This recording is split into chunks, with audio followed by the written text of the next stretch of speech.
When you're carrying drugs across the border, the idea is to remain calm. The way I do it is to think of something pleasant. A fun party, moment of triumph, sexual encounter. I actually project myself to that place. A little transcendental meditation, if you will. The trick is to imagine every little detail. Anything to keep your mind off the fact that you're going to jail for a very long time if they find 15 kilos of blow in your suitcases. Hey.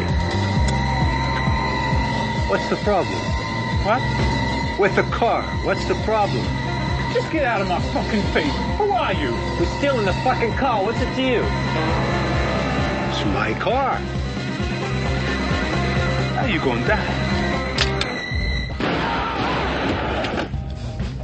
We heard shots. What happened?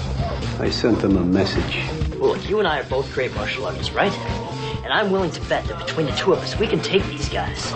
Those guys probably have guns, man. Martial arts don't stop guns. You think I don't know how a hit gets set up? You think I don't know that? You know what I know? How many times I've been on the other end of that fucking phone? 26 times. Hey, what about the money you owe? What? Cocksucking faggot. He got me by the balls. Might I suggest kidnapping the child of a celebrity? Come on, Cooch, man.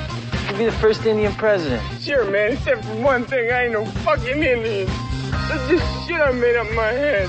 Motherfucker, I'm a criminal. Ain't nobody giving me no fucking job. Why is this happening to Bobby and not to me? Because Bobby cannot fight back. But you can. So how you been? Yeah, we ain't kids now. Yeah. So what do you want?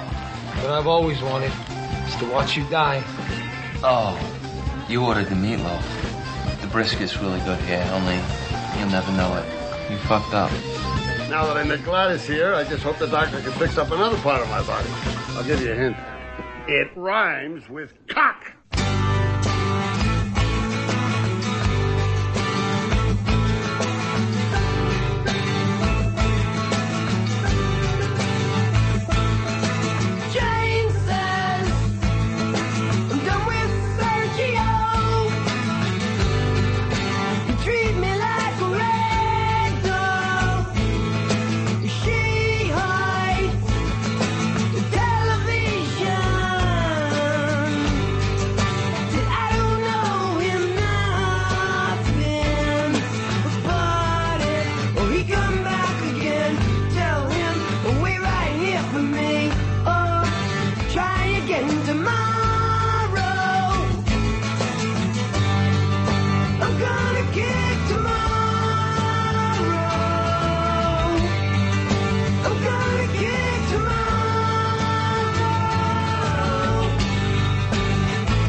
She don't mean no harm, she just don't know what else to do about it.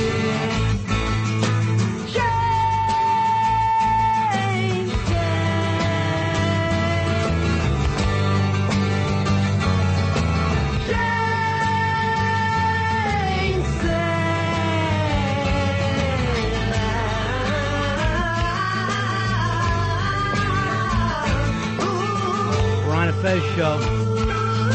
Jane's Addiction. Earl felt he needed to get them on today to make up for the fact that we did not bring up Jane's Addiction during our Why the 90s Rocked talk yesterday. My bad. Well, it's all taken care of now, Earl. Get the word out to Perry that it's all been dealt with. All right, the Ron and Fez show. I'm Ron, there's Fez. Hiya, buddies. Roberto and Dave somewhere in the house preparing for their big show Saturday night, which we've now been asked to keep mum, Fez. Oh, okay, so don't mention anything about it. No, Earl says it's best to keep it underground. Just the specials. All right, so somewhere this weekend, David Roberto. American Idol last night, a shocker on that one. Were you shocked, Fez? I was shocked that Chris Daughtry went home. Chris Daughtry, I knew something was up on American Idol last night because they had laid plastic down out where he walked out there. And he thought he was going to get his big American Idol button and everything was going to be good. Oh, shit. Ping! Right in the back of the head. He looked so shocked when Ryan Seacrest told him he was going home. Like he was waiting for him to say April Fool or just kidding. Well, I knew it was all coming down because 5 minutes before the show started, I got a call from Tommy Mottola, who said to me, "I don't worry about Chris Daughtry. You ain't going to be seeing him anymore, you know what I mean? It's all taken care of." That's downright scary. He says, if you need to get a message to Chris Daughtry, hand a letter to a groundhog. That's the only way he's going to hear about it. So the problem now is you don't have to watch any more American Idol. Taylor Hicks, the Silver Frankenstein, will win the entire thing. I am not going to listen to you, Fez, because you haven't been anything but wrong with your picks lately. I started out so strong. Like football season. You were able to get it when it was easy in the beginning of the year. And then you just fall apart and give us nothing. This is the classic scam that they do to the rubes. You win the first couple times, everybody's happy. Hey, I'm a better pool player than I thought. This guy stinks. I might as well put up 10 grand. I don't understand America. I don't know where this came from last night. You're that upset about this? The kid's not great. He's not great, but I just know that someone even less great is going to win now. I thought all four of them were at the exact same level. Not one of them seems to be a rock star to me. Earl, could any of those four have a hit album? Could it happen? Am I wrong? They'll get the initial bounce from Idol, but as far as long term, I don't see it. No. Not at all. They're going to end up over there in that Rubin pile. No, I was going to say, who's the runner-up in the first season? Justin Guarini. Sideshow Bob. He's doing well. He's on The Simpsons, and everything's happening for him. I mean, did a star fall harder than that guy? You would have to be a star first for it to matter. It's like seeing someone that was popular in high school not do well in the real world. It just doesn't matter. They cut him off quick. As soon as that From Justin to Kelly movie was done. Fez, you seem like you were crying like Paula last night. I was. That was great just to see her collapse on the desk. It happens 10 times a year. She sobs. One of the four people had to go home. It's not, I don't know. It wasn't that big of a shocker to me. It was a shock to that kid, though. I saw his jaw drop. Yeah, I thought he was going to lose it. I thought Chris Daughtry was going to start crying right there. It's not fair. I was waiting for My it. My picture's been downloaded. Because I was just reading that yesterday. There's I guess they're using his face as screensavers all over the country. But apparently that's not enough. Hey, Flea, you're on Ron and Fez. Yeah, Ron, how could you keep saying that none of them are, talented? I didn't say that they weren't talented. Not one of them has star quality. Not one of them. There's a lot of talented people that do not have hit albums. But you really don't think that Chris is going to make hit albums? He's huge now. No, it won't happen for him. Bo Bice was huge last year. He couldn't put out an album. It just he has 2 hit singles out now. Maybe I'm wrong. Does he have hit singles out, Earl? Yes, it's singles. I don't think he's just I had no idea. I don't think it's going to be a long-term deal. I don't think 10 years from now we're going to still be talking about this guy. Not getting singles now. He already has it. He has a single out. All right, Flea, here's what I want you to do. I want you to send me the sales information on Bo Bice. And if I'm wrong about that, because I had no idea he had hits out.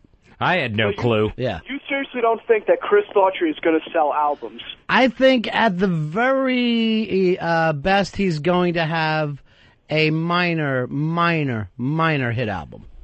I think he's going to make it big. I think now, I think more people are going to buy his stuff because they don't see him as, he's not, for America. Maybe he's rebellious now. Yeah, it seems real rebellious when you're doing a fucking car commercial and dancing around while you're cleaning up a garage. I have a hard time with Kermit. In the world of rebels, being on American Idol and having your head shaved is so far down. No one's going to confuse him with Che. That's not going to happen for you.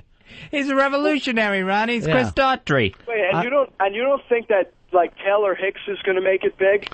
I just have a hard time believing that once this Tiny Tim Act rolls off on people, that it's going to stay. It's going to be somewhat like a Don Johnson hit. Remember when he would have a hit singing back up for the Allman Brothers? I understand that if you work in some form of TV, people want to own something that they could hold on to. But I just have a hard time thinking people are going to be lining up for this. Maybe old ladies. No, I think for Taylor, I think it's not going to be in North. I think the South is going to be huge for him. I think it probably already is. I mean, the same people who voted for Bush are voting for Taylor. There's no doubt in my mind about that. Couple of Hicks. But at the same time, he is going to have the approval ratings of Bush in a little while, where you're going to have that buyer's remorse. Bargain bin. But you already proved it that he is a star. If he's going to get remorse and he's going to sell big... No, if you were on TV, there is going to be a certain amount of heat. I don't care if you're Patsy Weber. Yeah, but it's not real. Because you're on TV, they're going to have that initial bounce. That's a fad thing. Yeah, I mean, like John Travolta had a hit. Right, exactly. Let her in. Starsky and Hutch had a hit. David Soul had a hit. And this is just because they were on TV and little kids and old ladies can own something. Well, what do you think about Elliot? Elliot's already huge with women, and he's got, really... I think you need to get out more, Flea. I really do. I think that you're just inside your house quite a bit. No, I like American Idol, so I watch it. All right, thanks, buddy. Remember, that's a pay call.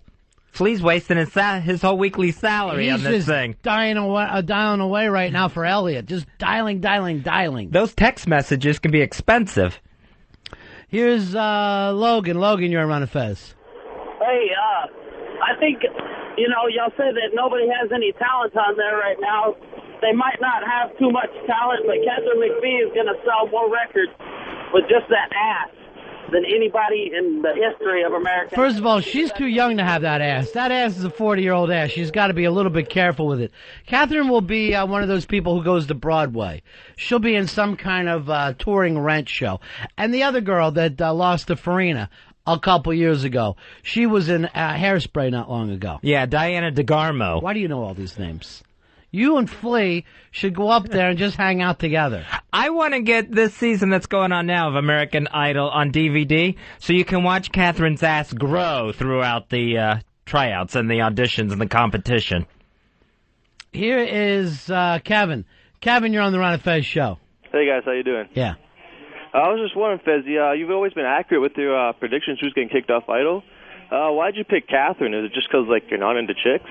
I thought it was because she screwed up Hound Dog, and I thought Elliot... first of all, I thought Taylor and Chris were locks to go to the finals. Yeah. I thought Elliot really performed well, and Catherine was the weak link this past week. You actually sound like you're on the panel. Why are you talking like any of this stuff matters? You act like, okay, let's move on right now to the next... You're not a judge on this show, Fezzy. I should be. All right, thanks, Kevin. Well, you haven't picked right in a month. You were on in the beginning, But the last month has gone by and you've had nothing. Ever since Mandisa went out, I have just been... Mandingo. You know what? You're going to get this. White people are so scared of black people. She was born in 1977, named right after the Ken Norton film, which people loved. Mandingo.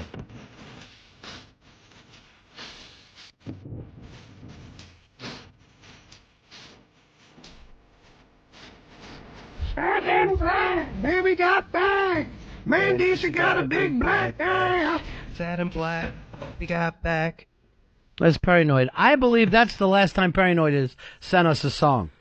It's been a while. Now, CosmicCircus.com, that's where he's at. Yeah, thecosmiccircus.com. Thank you, Fezzi. Thecosmiccircus.com.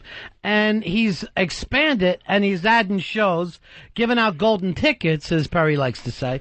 One of them, The Giant Show, got a mention in Spin Magazine. It's online saying this is the funniest download show or something. I don't know what it is.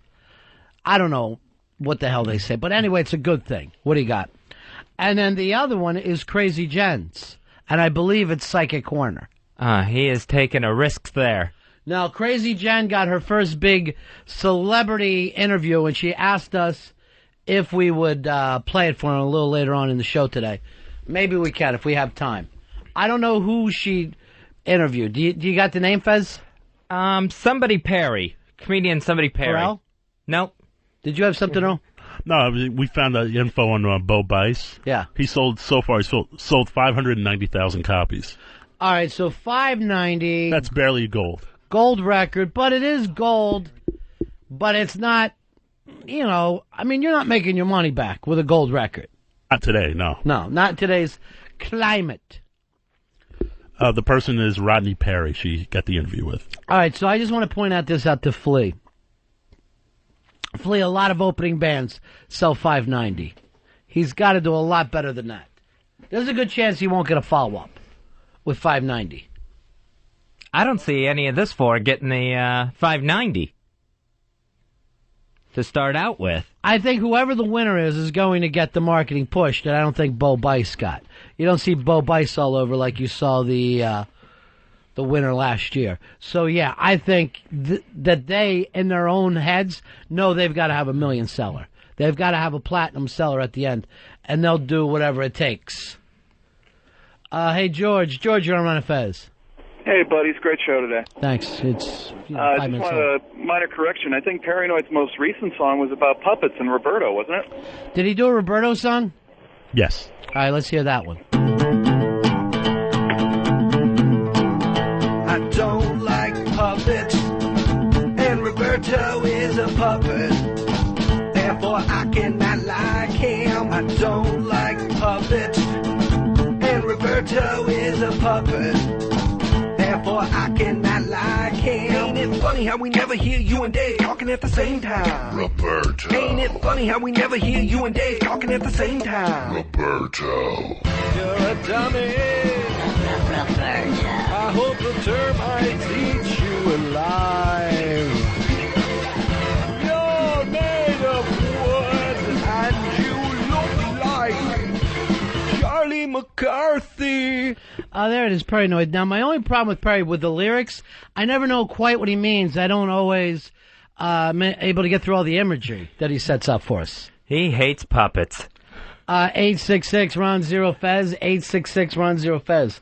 So that's what it's about? Yeah. See, I didn't understand that. Yeah. I thought it was something about a prom date going bad. He's an artist, and sometimes you have to read into it a little bit more. Read into it a little. Okay. Yeah. I'll do that. But I say another Paranoid hit. TheCosmicCircus.com. That's where it's all going down for the online stuff. Spin Magazine says so. Hey, Rich, you're on Ron and Fez. Hey, buddies, how's it going? Hey, buddy. Just wanted to say, you know, how many people, along with the American Idol thing, how many guys from American Idol really make it big? So you don't even really have to worry about it. I mean, where's Ruben? Where's Clay? You know, none of them are. Would you say Clay was a hit, Earl? Niche? Yeah. Or niche, as the kids say definitely now. Definitely a niche. He was like a big, especially on like a AC radio. Like and a all cruise ship type of deal. And then he had his Christmas album. I'd say Clay was a hit. Yeah. The way he's going, one of these fuckers is going to get a morning show, so I got to really Be careful what I'm saying. You know how Clay has the Claymates, his fans? No, I didn't know that. Yeah, that's what they call his fans. You know what they call Taylor Hicks fans? Whores? Graymates. It's not making sense to me. Stupid, isn't it? Yeah, not making sense to me. Greg, you're on Ron and Fez. How are you, buddy? Greg, go ahead, pal. Yeah, this is Greg. I'm from down in Georgia. Well, I think Taylor sucks, man. He's a gimmick. You know, he tries to act like Ray Charles or something. Wait a minute, hold on. I thought you said you were calling from Georgia. Yeah, I'm from Georgia. I thought when somebody came by Georgia with a gimmick, you held your dollar out. I thought that was the whole point of being from the South. Oh, man. Did I miss something? He's outgrown his rudeness. You may have to move. If they find out that you are not buying along with everything's coming along, you will not be invited to the county fair, and you'll have to move up north. Oh, man. All right, see you later, buddy. He has seen that Taylor Hicks has no clothes, and he's willing to say it. Hey, Anthony. Anthony, you're on Ron and Fez. Hey, buddies. Hey, buddy. I'm from South Philly, and they have a whole thing with Justin Guarini. He's doing cheap South Philly mafioso movies. He is? He is. Now, these are movies that only play in South Philly? Well, they're made in South Philly, and they are, I guess, distributed to, like, local video stores. They sometimes they play as far away as Franklin Street. So things are happening right now. Is that where he's from, Philly? He's from, I think, Bucks County. Oh, I had no idea. Yeah, and Bo Bryce is touring with Leonard Skinner. Is he definitely touring with Skinner? Did you know about this, Earl? No, I didn't know he was He's touring with performing at Skinner. an AC. All right, thanks. Yeah, that'll be playing county fairs all over the nation. That should be a big one. Ladies and gentlemen, Bo Bice. I know he did the last song with Skinner last year. That was a big thrill for him. His Sweet Home Alabama. Hey, Bill, you're on the Ron and Fez show. Hello. Yeah. Yeah, the rumor's just going around that Fuel wants Chris Daughtry for the new frontman. It does. Chris Daughtry does have that. I'm with a band, and we're all tight, and you kind of know us, but not exactly. He should go on that show Rockstar, where they pick a new lead singer. That one on CBS. I'm going to tell you the truth. I can't keep up. The only shows that I really like where they vote people off are cooking shows.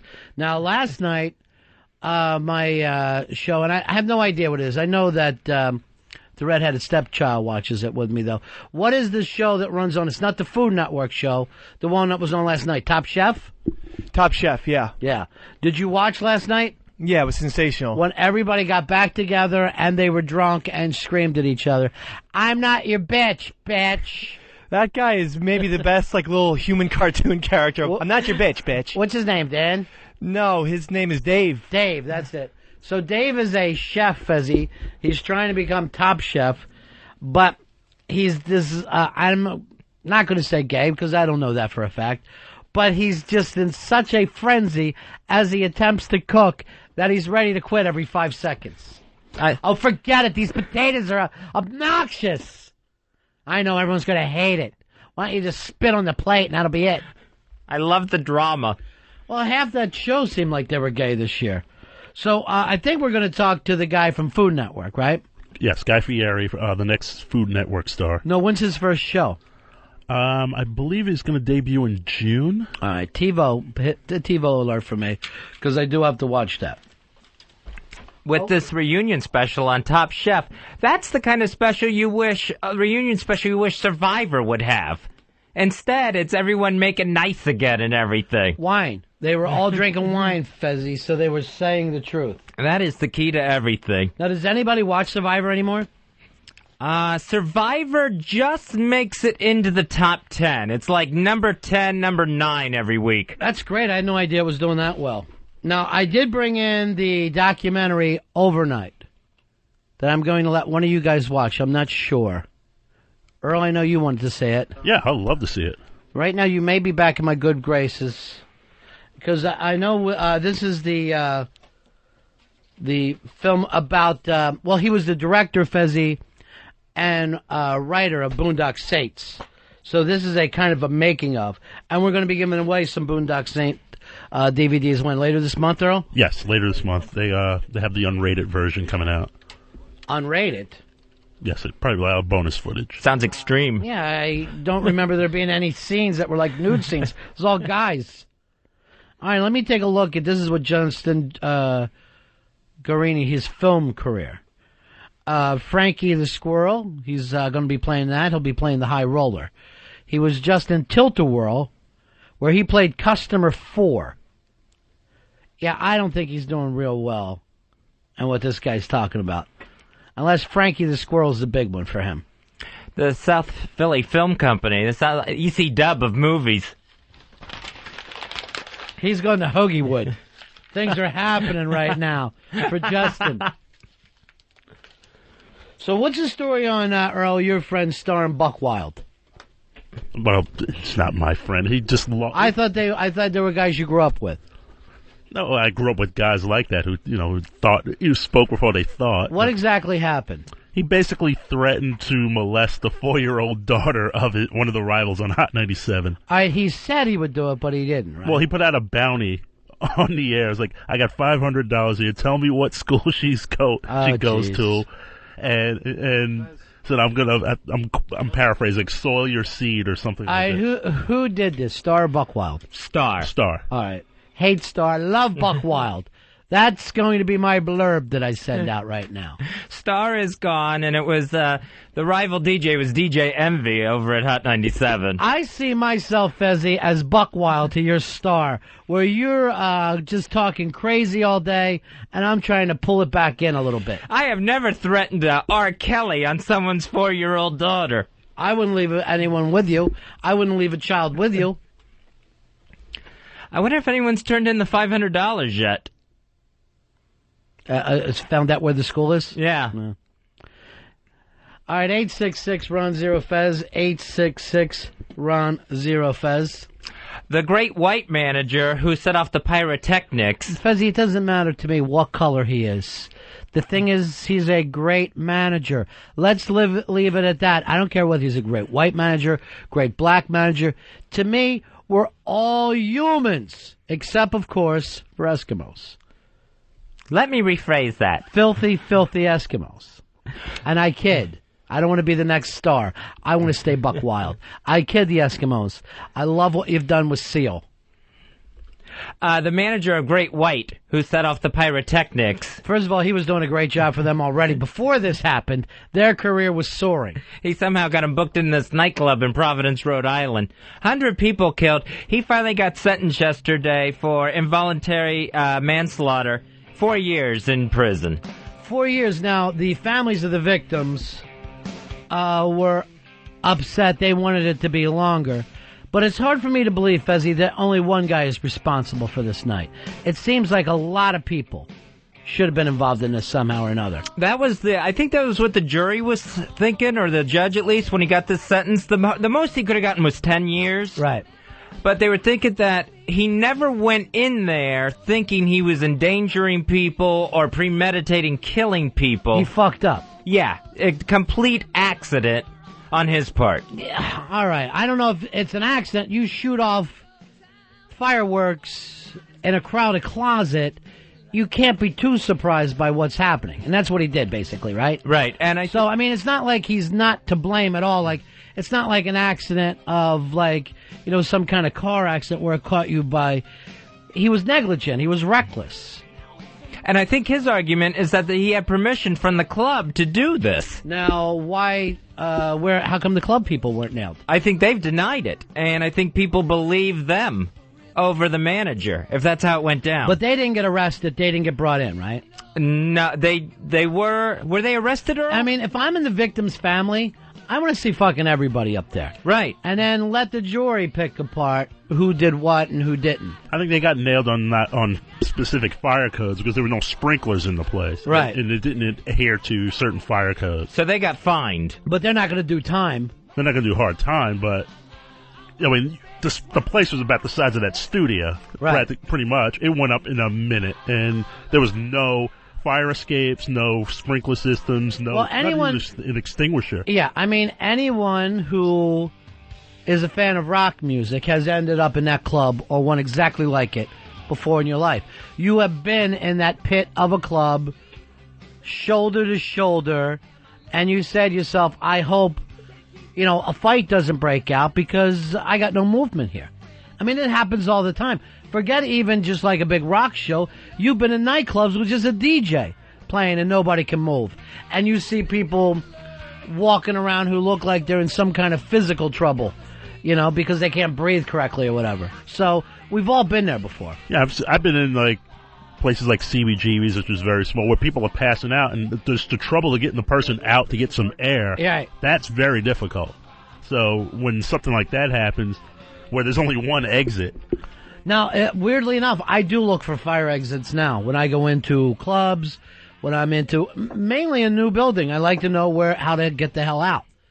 Some of that is a 9/11 thing, and some of it is a Great White thing. But when I was younger, I wasn't like that at all. I didn't give a shit.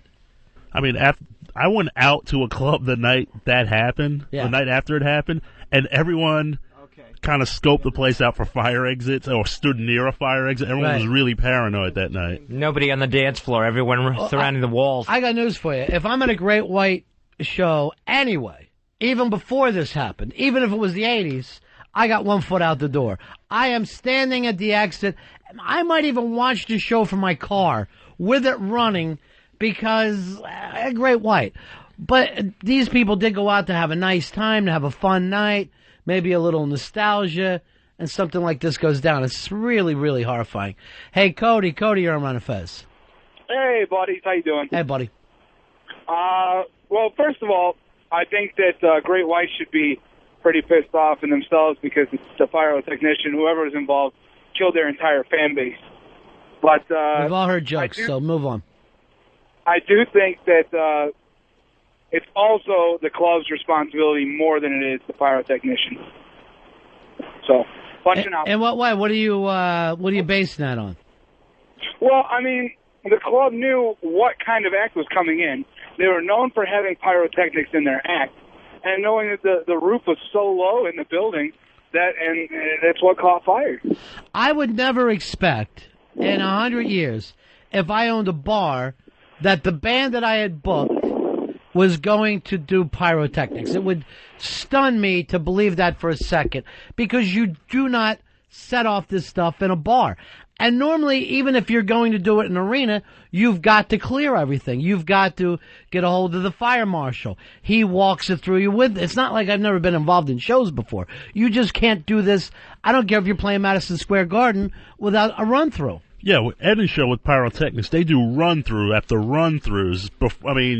Days before the show, they test everything right down to like the nanosecond. So just in case anything goes wrong, and again, you're coordinating with the fire department, you're coordinating with the health department. There's a lot of things that have to go on with arenas. I just can't see the club saying, "Oh, it's cool. You can just shoot off pyrotechnics in a very small, cramped place." The whole thing is such a bad idea from the beginning. Dennis, you're on Ron and Fez. Yeah, Ron, I want to talk about that Great White deal.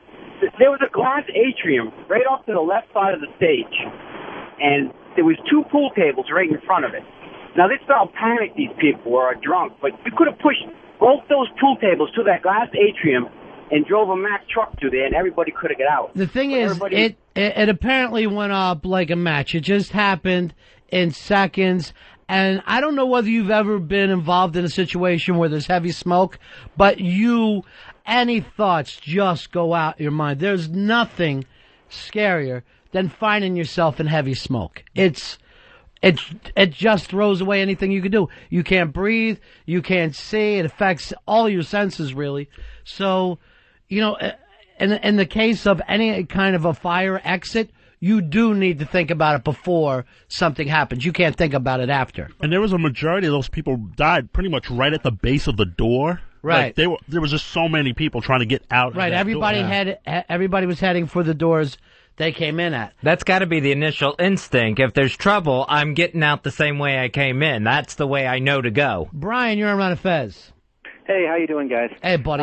Shortly after the incident occurred, this is one of the most documented evidence cases that existed because there was an awful lot of both video evidence and photographic evidence. Right. There was a photo that was published by the Providence Journal the day after the event happened, taken from a bystander in the wings just off stage.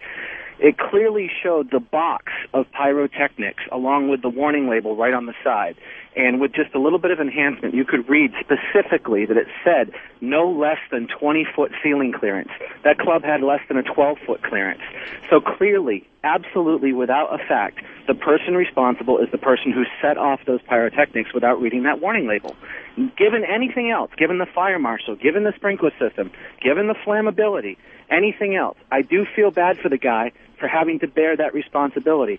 But any good technician knows you've got to read those warnings and you've got to heed them. And in this particular case, I think that was a major factor. So that's the guy that got sentenced yesterday, right? Yeah. That's correct, And the family is upset because they're going 4 years, 100 people, 4 years. This is bullshit. Right. Now, don't forget, the club owners still have yet to see anything on this. They didn't have the proper workman's comp. They didn't install the proper fireproofing. They actually cut corners on the type of fireproofing they used. And the fire chief of the town of Warwick is actually named in the civil suits, claiming that he passed the club as being fire safe just days before the incident happened. All of this stuff, this is a very confusing, very complicated case. So it's going to go on for years. Yeah. What's that? I mean, this is just the first guy to go down, you're saying. It's going to keep on happening. I would say so, yeah. And this particular case was a plea bargain. And the reason why I think he chose to do it this way was because he could see no other option. Right. And in this particular case, it destroyed several people, not just the lives of the people involved. It destroyed a lot of people attached to that club. For example, Jeff Dedarian was the co-owner of the club. This guy just left a major salary television station to help his brother out to run this club. And started this whole company, okay? This guy put his entire life investment in it. The whole family put their life investment in it. These people who died, some were employees, some were people that they'd been working with for years, knew these people for years. You got to understand, these people who own the club are now going to be living with this for the rest of their lives. So 4 years on the tour manager who actually sparked it. You can debate back and forth who had the authority to spark it, but come on. The guy set them off. The guy ignored the warning label, and it was very, very clear in that photo exactly what type of pyro was involved, and anybody with a college education could have written the warnings right on the side of the box. Thanks, Brian. 866-RON-0-FEZ. 866-RON-0-FEZ. And again, if you go out, I mean, like, remember even at movie theaters when they would say the exits are clearly marked, you never pay attention. You never pay attention when you get on a plane. It's just not something that we do. We always blow that stuff off. But no matter where you go, like you're in the Old West, you should know how to get out. You know what I mean? Those guys in the Old West, they would sit keeping their eye on the door. And ever since that Luby's thing, I'd rather see the door. You know what I mean? To see if maybe a maniac is coming in off the street shooting everybody up.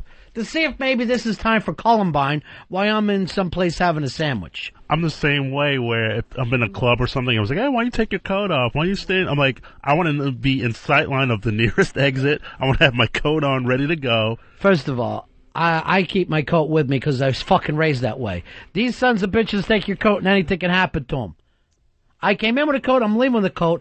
I'll rip this fucking place down brick by brick. I'm the same way. And I don't want to hear, oh, it's with my coat. I don't fucking trust you. Your nonchalantness towards your own coat, that means nothing to me. I'll keep my coat right here. I got things in that coat that cost more than your car. That's what I'm trying to say to you. There's things in my coat I could end up doing 15 years for. I'm going to fucking take it off and hang it up somewhere? That ain't happening. I think with the Columbine thing, more than fire, when I go into a place, I'm looking at people to see which one's going to start the trouble. You probably look around and see if you've had an embarrassing experience with some of those guys in there. Most of the time you can't see because you don't have eyes in the back of your head. But if you could, if you bumped into everybody that you've met at whatever kind of a men's spa that you go to, I can't imagine. A lot of times I just look at the floor. You're Star and I'm Buckwild. That's the way I'm seeing this right now. I'll piss on a 4-year-old if I have to prove it. I think Buckwild is just looking at fucking Star today going like this. You satisfied?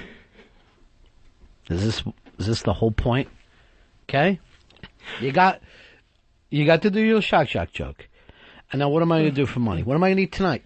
Dirt? Why don't I do this? I'll have a plate of dirt thanks to you And I'm putting up the quotes now, humor. Star. Your real name is Johnson, not Star. Maybe Buckwild should learn to interrupt more. Or at least do the, that ain't right. Oh, he's kidding. Oh, don't pay attention to that Star. All he actually said was this: "You damn crazy.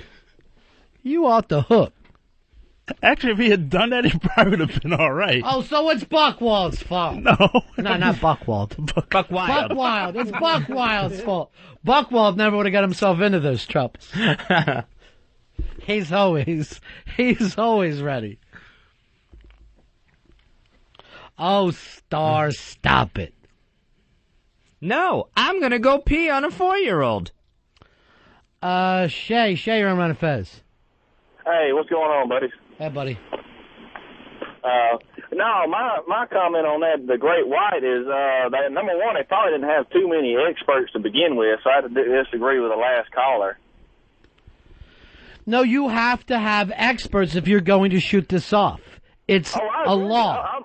I'm in total agreement with you on that. I mean, I believe you should have experts.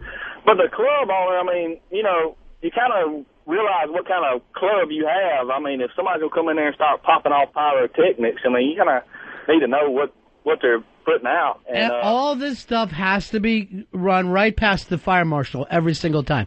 And the fire marshal, let me tell you something. When O&A did their bit in Times Square not too long ago, over at the Hard Rock with Hard Rock Johnny, they were going to do the eating contest. The health inspector, it had to run past him. He says no on the off chance that somebody could throw up. Now, we know that's not going to happen, but there are things in place legally to ensure people's safety. This is why you pay your taxes. This is what the stuff the government is supposed to do for you. They're trying to make sure that these things are taken care of so that when you leave the house, you can have somewhat of a safe experience. Whether you're buying food somewhere, whether the fire code is covered. When you get a glass of water, is that water going to kill you? We would like to think no. That's why we pay our taxes. That's what these people do for a living. If you look at those WWE shows, those are big arenas, and the pyro they set off, it leaves so much smoke in the entire place, and that's a big place, that you can barely see the ring afterwards. Is that necessary? Have you been to those shows when those things are off? It doesn't really enhance it for me. It's not a good situation. Well, no, because now everybody gets pyro. The ring announcer gets pyro when she comes out. Fireworks are an outdoors thing. I know Elvis Costello indoor fireworks. He was talking about two people fighting. Don't actually think that he was getting behind this Great White situation. He wasn't. Wade, here's Wade. You're on the Ron and Fez show. How you doing, buddy? Go ahead, Wade. Hey, sorry, Ronnie. Didn't hear you, bud. Here, Ronnie. You owned a club, did you not? Yeah, let's say I did. Okay. Now, if you had some guy come in there who wanted to light off fireworks in the best interest of your own ass, would you have not had that inspected? And you've got an acoustic, insulated ceiling that this one guy said was 12 feet tall. Now, would you let this fella light off some fireworks? I think this goes back on the club owner as well. The club owner is going to be caught up in it. They may have not known that this was part of the show. You know what I'm saying? We're going to have to find out whether people were there to take care of it or, you know, whether any lying went on. Obviously, if you're inside, there's no fireworks. Nobody who has a building, if that building was empty, you don't want people shooting off fireworks inside your building. That's insane. I used to have a great act with a sparkler hanging out of my ass. Ronnie wouldn't let me do it in his club. You know, I'm just going to point this out, Fez, that A, that's not true. I would have let you. And B, this is not the time, Star. Oh. Let Buckwild do the job that Buckwild should do and say there's a time for humor, particularly your kind of gay-based humor, and serious conversation. You don't see Roberto in here mouthing up, well, Ron, here's what I think. No, that's not going to happen, Fez. That is not going to happen. I thought it was a damn good act, too. It was my closer. Do it now. Do it Saturday night. I don't have the cheek response that I used to be able to do that again. What are you saying? You end up shitting yourself? I don't even follow this. It could happen. Yeah. Al, you're on Ron and Fez. Hey, boys. Hey, a week before this Great White thing, I went to see a band called Kix. Remember them? Sure. 80s hair band. Same time out as Great White. Yeah, not quite as big as them, but a good high-energy show. A real small club, very poorly run, I could see from the get-go. Too many people, too much alcohol. About midnight, I started kind of thinking, this is kind of scary. So I started looking for an escape route, found an open door where some bartenders were doing some drugs, and just kind of waited for something to happen. Sure enough, a fight broke out. They didn't have any pyro or anything, but a big fight broke out, and it was pretty scary place to be. And then a week later, this Great White thing happens. I'm like, holy shit, that could have been us, That's exactly the situation. Real small, not very well You placed. seem to me to be one of those center-of-the-universe guys that you're going to be like after 9/11, oh, my God, I was up in those buildings just 6 years before. That's me. You nailed it. I don't want it to be all about you and Kix. You're at a Kix show. I find it hard to believe that was packed. Yeah, to begin with. Small club, a lot of people. I don't think the bartenders do drugs. I really don't. Well, it looked like it could have been something else, I guess. Thank you. No You're further welcome. questions. You may All right, step boys. down. Thank you, Al.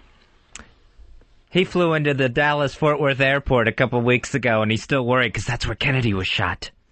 Could have been me. I was riding right down that street in a convertible. I was in Dallas 35 years later. It's not the same situation, Al. You and Kix are going to have to deal with that right now. That's the embarrassment you're going to have to deal with. Kix looking for any kind of press. They got Al out there spreading the word that their shows are dangerous. I'm going to tell you right now, Kix wasn't getting press in 86. Here we go.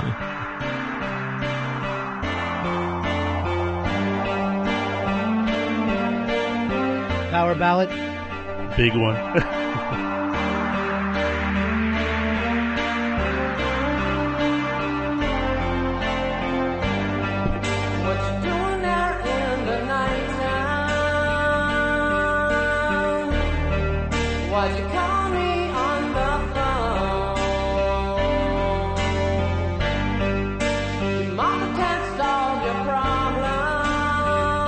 I could have used a little more cowbell. I gotta have more cowbell. I got a fever, and the only prescription is more cowbell. We should probably give him more cowbell.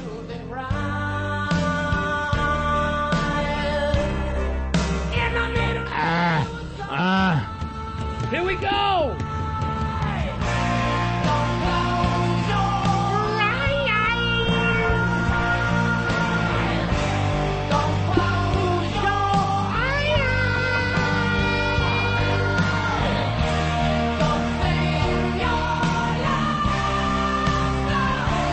Bon Jovi fan since day one.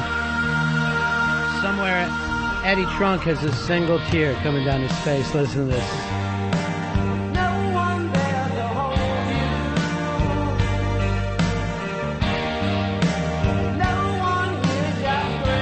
Enough of that, Earl. I can't handle anymore. No more Kicks for me. If it's Kicks, it's got to be cereal from this point on. I can get you some cereal. God, that was the worst tasting cereal ever. Kicks? Yeah, I hated that. Worse than Kaboom? Yeah, worse than Kaboom. I'll put it down that far. That's going a ways, my friend. And Kaboom tastes like fruit shit. Your mouth might have written a check that your ass can't cash when you say something's worse than Kaboom. And I'm willing to admit, Kaboom is horrible. Oh, now you're admitting. Yeah. Now that it's time to do the taste test, you're admitting. But Kicks even worse. Oh my gosh. You might as well eat horse feed or something. Didn't Paul Revere and the Raiders do a song called Kicks? Was that it? That was Paul Revere and the Raiders, yes. Kicks just keep getting harder to find. Here is our Trucker Dave wants to help us out here. Hey, Trucker Dave, you're on Ron and Fez. Hey, I just got a comment about that Buck Wild asshole. Yeah. You know, I was listening to the other show this morning. They said he signed a contract for $17 million. And even though he's getting fired, he's still getting paid that $17 million. He's still picking up $17 mil? Yeah. Who said this, O&A? Yeah. Jeez, I love that Buckwild's goddamn people. Okay, I would rather be fired with $17 million than be working. It's Star, not Buck Wild. What do you Buck Wild didn't Stein? No, Star's the one who got fired. But Buck Wild's fired too. They're a team. Oh, I thought Buck Wild got to stay. I think they're going to get rid of the whole team. Yeah, nobody wants Ron without Fez. It's usually a package deal. Fezzy's new in radio, so he doesn't understand that. He thinks it's like, well, sorry.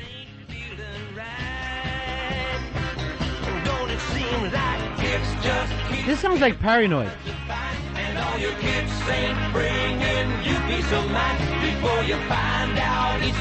Take a break, Ron and Fez Show.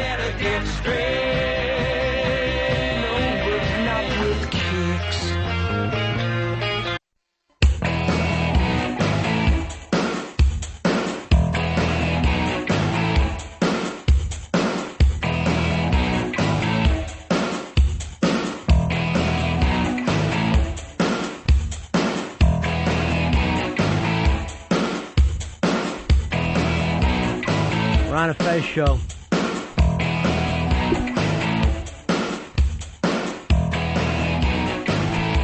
News report just in, Chichester, a big winner over Sun Valley in the Thanksgiving Day game, so that's amazing.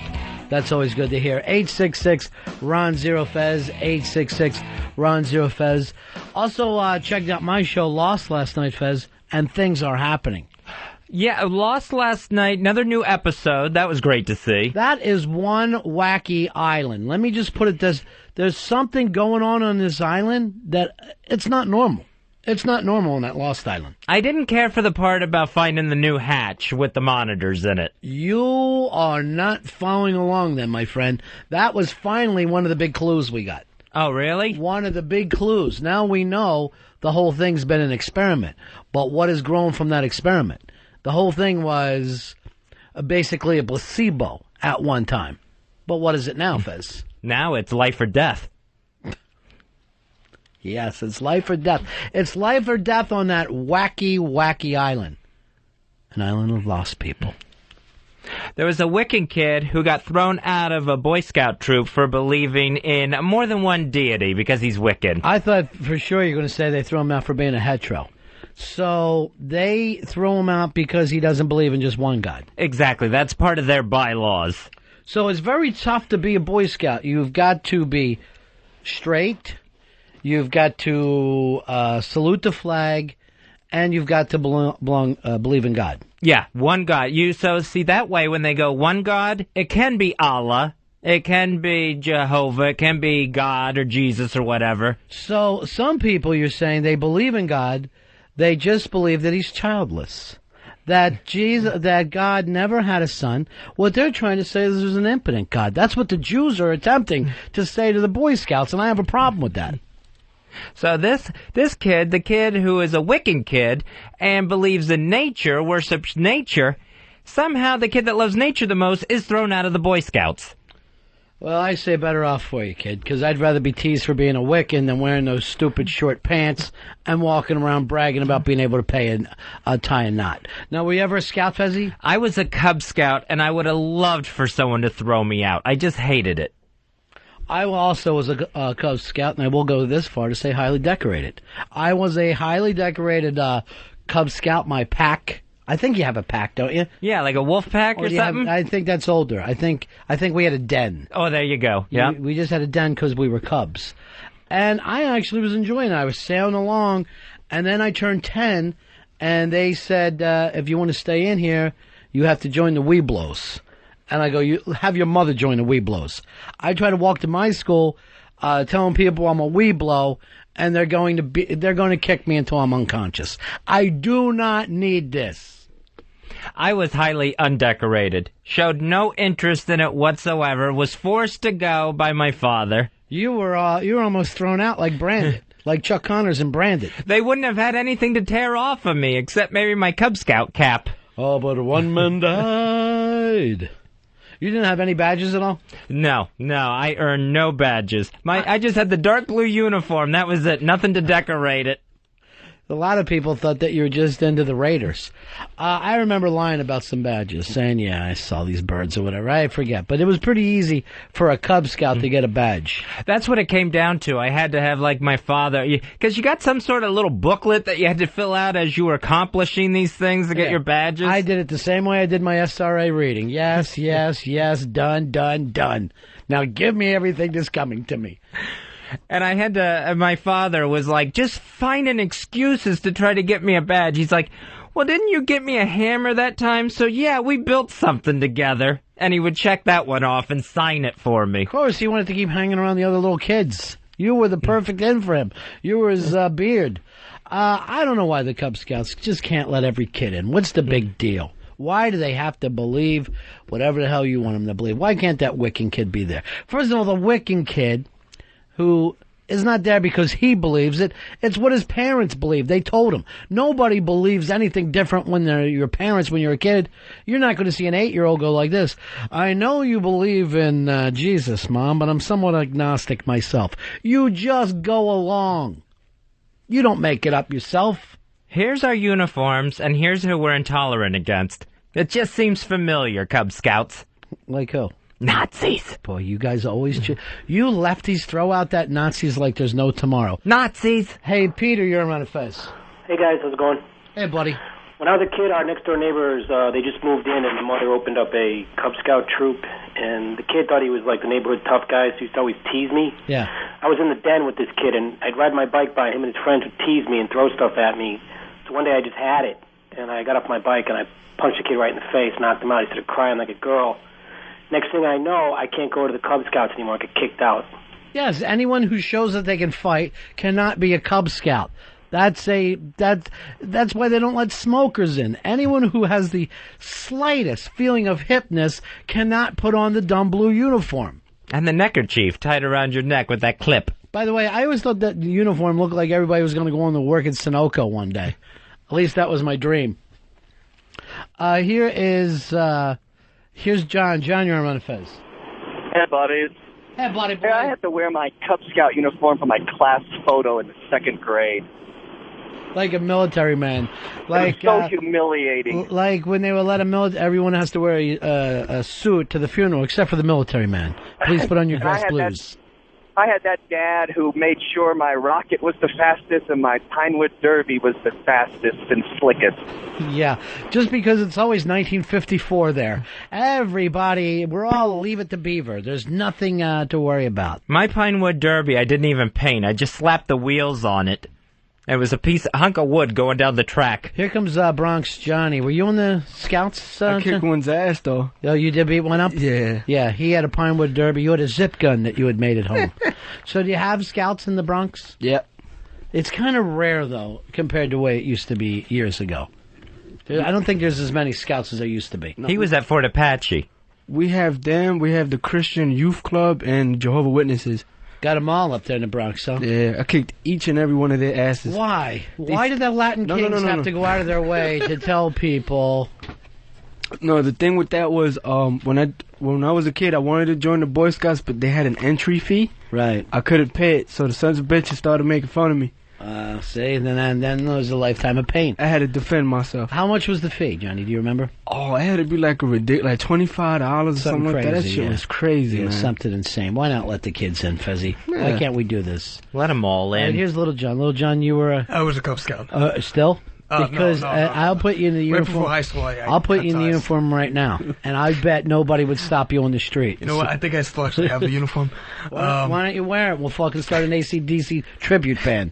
It's funny. He brought up the guy brought up the Pinewood Derby on the phone, and I actually still have my trophy from the Pinewood Derby that I won at home. That's why you got to be an intern here. That's why you're big shit around XM. Everybody knows that you are a winner. You're a champion. Now, what happens there? Is this the one that goes downhill? They just put it on like a track and like it a goes slot down the hill. car or whatever they call it? Yeah, that's all it is basically. Put weights on it. Here is, and I don't know why a Wiccan kid can't be in it. Why would that make any difference?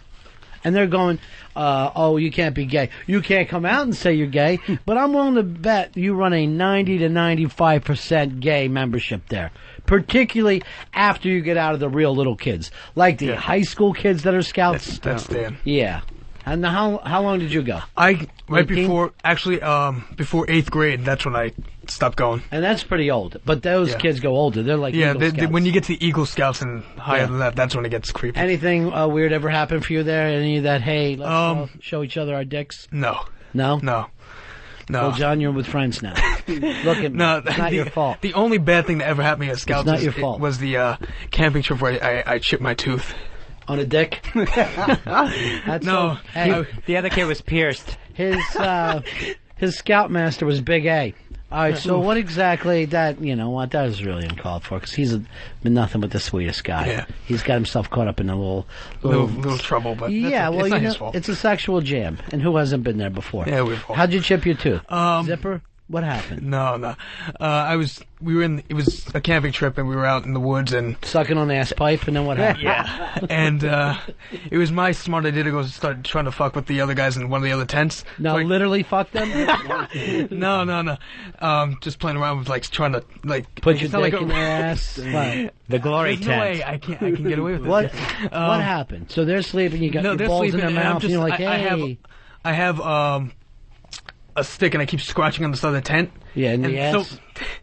Yeah, in the ass. And someone one of them would keep coming out of the tent to check out what's going on, and I would go hide, behind one of the trees. Right. So one time they came out, and stupid me, I start running, and I trip on a rock. And face first into another one. It just my tooth was gushing all over the place. Everybody's laughing at you. Yeah. No. Did you cry? I think I was 8 years old when that happened. Yeah, geez, I know. Yeah, so mad I wasn't part of it all. All that fun, all that hijinks. Here's John. John, you're on Ron and Fez. Hey, Ron and Fez, love the show, guys. Yeah, that's good. I know this may sound a little creepy to you. I was in the Scouts till I was about 18. Hey, don't worry, I got a cousin that's gay, so it's fine with me. No, I'm not gay. Wait a minute. Sure, I know. Neither is he. But he did bring his friend from work to Christmas. This is my friend from work, Bill. Okay. All right, fine. You two sit down. No, but the story was, I don't know if I was in a cooler group, but the first joint I ever had was I smoked when I was on a camping trip with the Scouts. Same with, first shot of Jack Daniels. Now, were you Scouts that rode motorcycles? What Scout trip is this? No, man. It was a different organization, a parallel organization to the Boy Scouts, but it was through the Scouts. I don't know. What were you guys called? It was called the Order of the Arrow, which is a separate organization. See, now that stuff starts to sound like you're up to no good. The Order of the Arrow.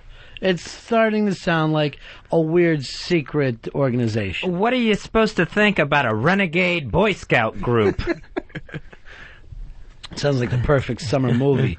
None of you guys ever watched Jason before you went camping? Oh, I have. So you had to think to yourself, we're out here.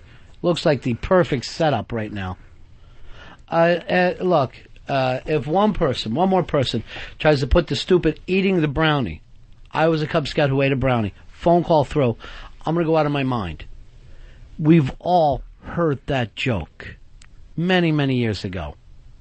I don't want it on the show. I don't want this to become hackneyed. That's not what I'm after. Roberto is as far bad as I let this show go. There's a big star in Buckwild opening, and I want Fez and I to be at the top of our game right now. The top of our game. Anyway, what kind of weird, odd person would join the Scouts?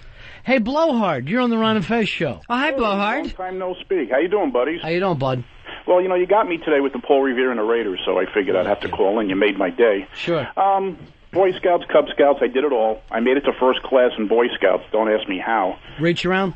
Pretty much. And, it's funny, the same guys who were in my troop back in the 60s and 70s, they're still leaders today. So I think your theory about the faggy thing is right. Is that right? I didn't even know I did that. Yeah, so they all stayed with it, huh? Exactly. I saw a guy I went to school with, and The guy's in his 40s, and he's wearing the shorts, and he's wearing the uniform, and I'm like, where you going? He goes, oh, we're buying groceries for our trip. That's a good look. Boy, you really sat at the cool table there in Brooklyn, huh? No, I quit. I quit immediately when the hat... I quit last year. The hat didn't fit. I got the uniform, and the kids would tease me because I have, I get this big fat head, and, the stupid hat wouldn't fit, and they threw me out anyway for smoking, so... So, what age did you make it to, Blowhard? About 16. Wow. But only because I like the trips. I like going up to the camps. You see, there's a lot of great camps in the Jersey, Pennsylvania, New York area. Yeah. And that's the best part of it all. But I had a flashback, and this is... When I was 16, me and my friends went there on our own. And we took acid and broads. Hey, listen, I liked it, okay? What can I tell you? Okay, go ahead. Back when I was, in the Cub Scouts, we had a parents' night, and we had a huge, huge troop. And we had to put on skits. And I'll never forget, we did a minstrel show, my patrol. What year was this, 38? I swear they put Did you do blackface? I was the white guy. Mm-hmm. And I made a fake banjo, and they played a record. And we had about maybe 6 other guys. They put them in blackface, and we had a riverboat. And that was our skit, and we had to sing... Go to pick a bale of cotton. Pick a bale a day. Pick a bale of cotton. Pick a bale a day. Oh, Lordy, pick a bale of cotton. And we actually had guys in blackface, and this was 1967, 66. So. And nobody complained about this? No, I think we won. We were the best skit. Yeah, sure, because the parents were crying. What happened to Clan Kids and their act that they put together? Hey, this is the way it was in those days. And that the guy who mentioned wearing the uniform... It was not how it was in those days. You guys are out of control. Did he get a Mary Bash for making this fucking banjo? I made a banjo. What was that? Oh. He said, did you get a Mary Badge for making a banjo? Bronx Johnny's, this is Brooklyn Blowhard. For making a banjo? You said you made a banjo. Yeah, to make a banjo. It's an instrument. Did you get a merit badge for it? Like fucking woodshop? Oh, a merit badge? Yeah. Oh, yeah, and I also got one for stalking. The leader would give you, you'd get 5 minutes to get a head start in the woods, and you'd have to find them. What? They would give you one for tracking and stalking. I also got one for citizenship because I folded envelopes in the congressman's office.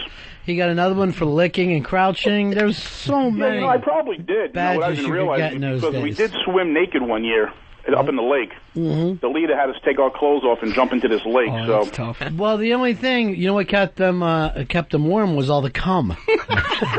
It's got to be fresh. Those cold nights. It was great. Sure.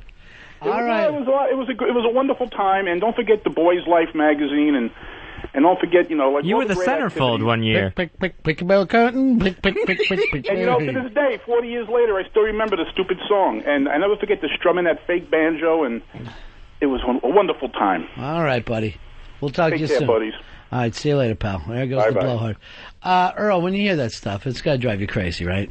I'm horrified. Yeah. Just a minstrel show in the mid-'60s. In Brooklyn.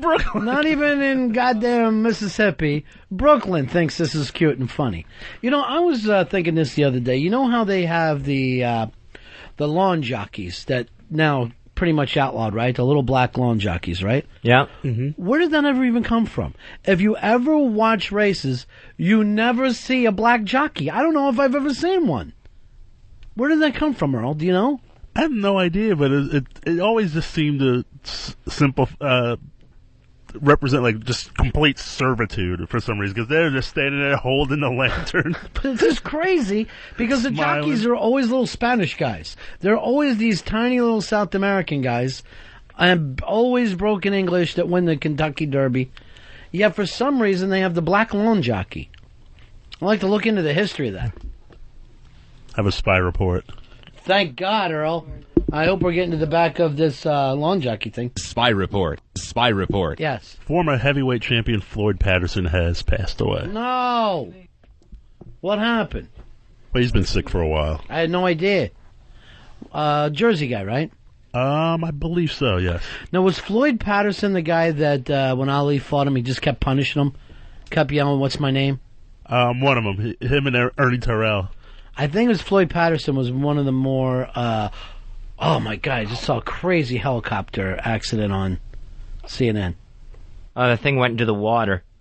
A Russian helicopter. Anyway, yeah, Floyd Patterson. I believe he was the guy that he kept calling. Kept calling him Clay. Kept calling him Clay, and every time he would hit him, he'd yell, "What's my name? What's my name?" And he held him up. He cut him to ribbons, too. He kept him up, and he just kept hitting him. Here's Eric. Eric, you're on Ron and Fez. Hey, what's up, man? Yeah, buddy. My neighbor still has one of those lawn jockeys you were talking about, and she's a complete racist.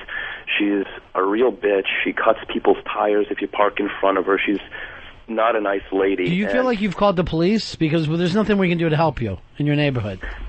Oh, no, they've been called many times by her on the rest of us. Sure.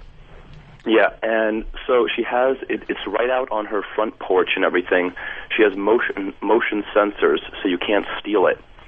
And one time, because there's an elementary school right next to us, an African-American gentleman found it offensive, and they had kind of a screaming match right in the middle of the street in front of all these horrified kids with their parents.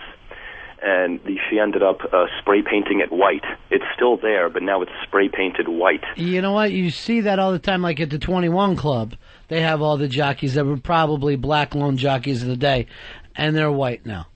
And they're not even like one now. Now you're like, okay, not one lone jockey could have been black.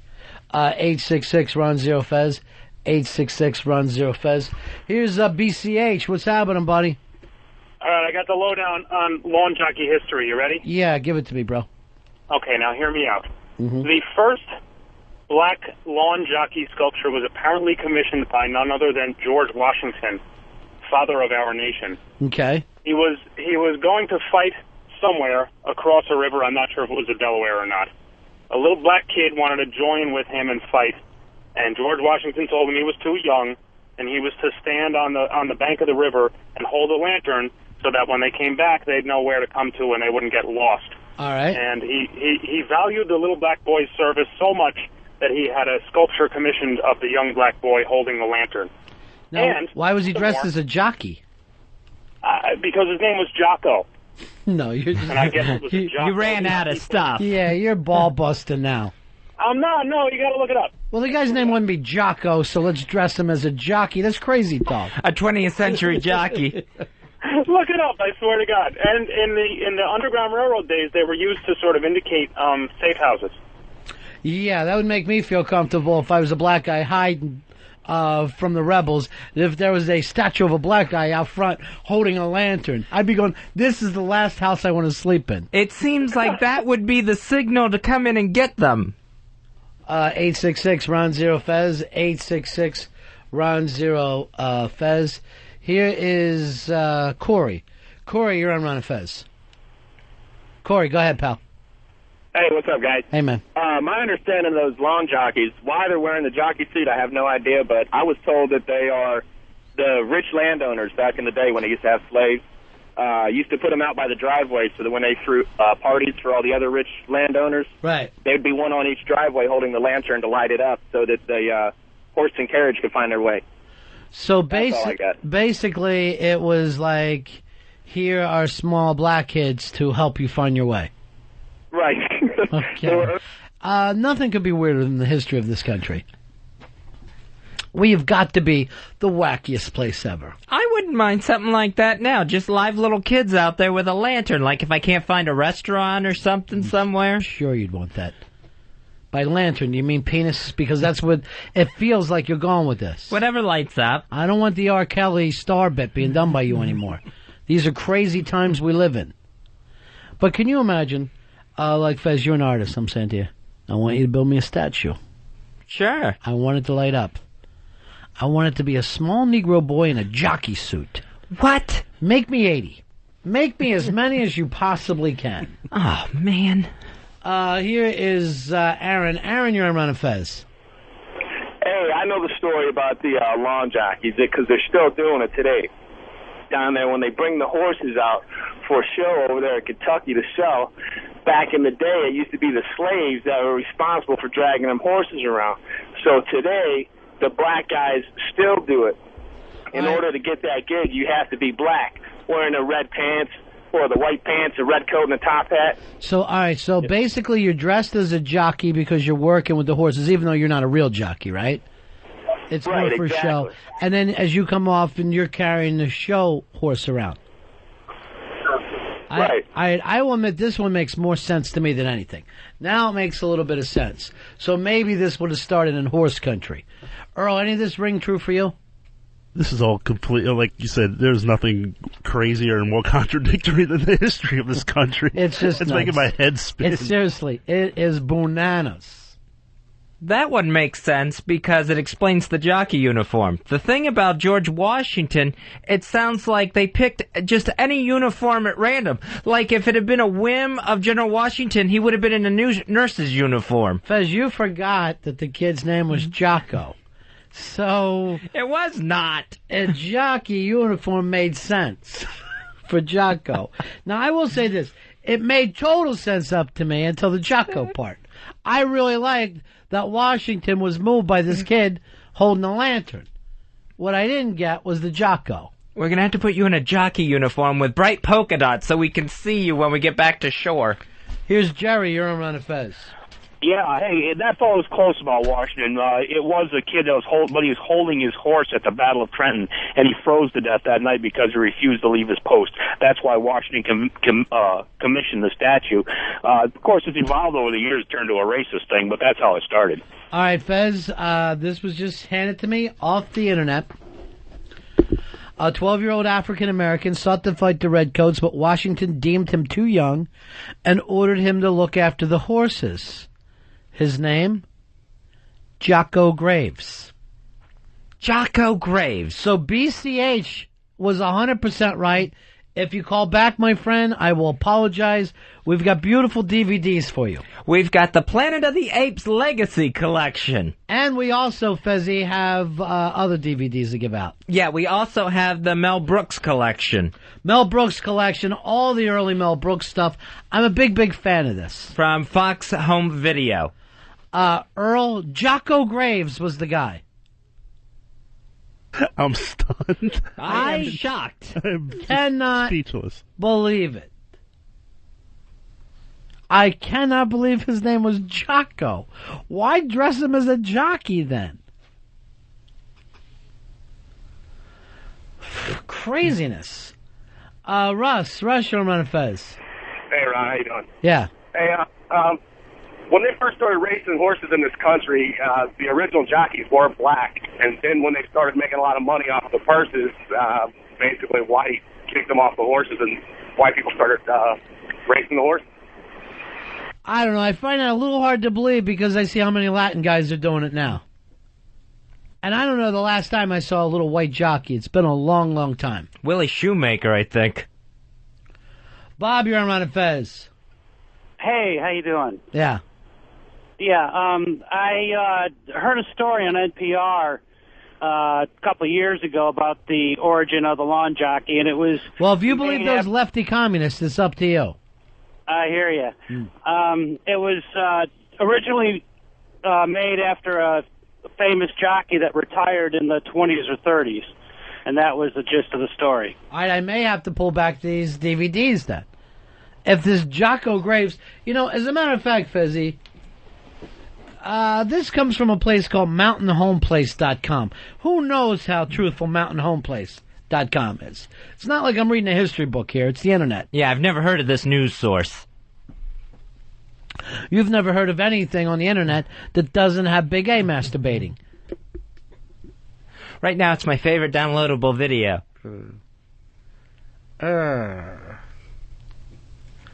Here's Rob. Rob, you're on Ron and Fez. Hey, guys. Yeah. On eBay, there is a lawn jockey, Jocko lawn jockey, for $995. Get it. Tells the whole story. Buy it. I'm not buying it, but it might go good with your collection. What's the story say, Rob? It tells about how the first lawn jockey was commissioned by George Washington in the 1700s, how he froze to death, where he wouldn't leave his post. It's Jocko Graves? Story. Is this back to the kid's name was Jocko? Yeah, it says the kid's name was Jocko Graves, a 12-year-old groomsman for Washington. This is it. We found the truth. Thank you very much. You got it. I will. Here's the worst form of racism to me, Earl. Maybe I'm wrong, because it should be up to you. Here's where I get my most uncomfortable. First of all, you have your typical racists that they just hate race and they're up front about it. 2, you have the people who act like they're not racist, but then behind closed doors they spout their racist view. The third kind of racist, the most uncomfortable, is the one that, as they are talking to a black person, they attempt to talk more street, more ghetto, and get more and more annoying that way. Now, has anyone ever done that to you, Earl? Oh, all the time. I've encountered all three. Do you have someone that we all know that becomes more black when talking to you?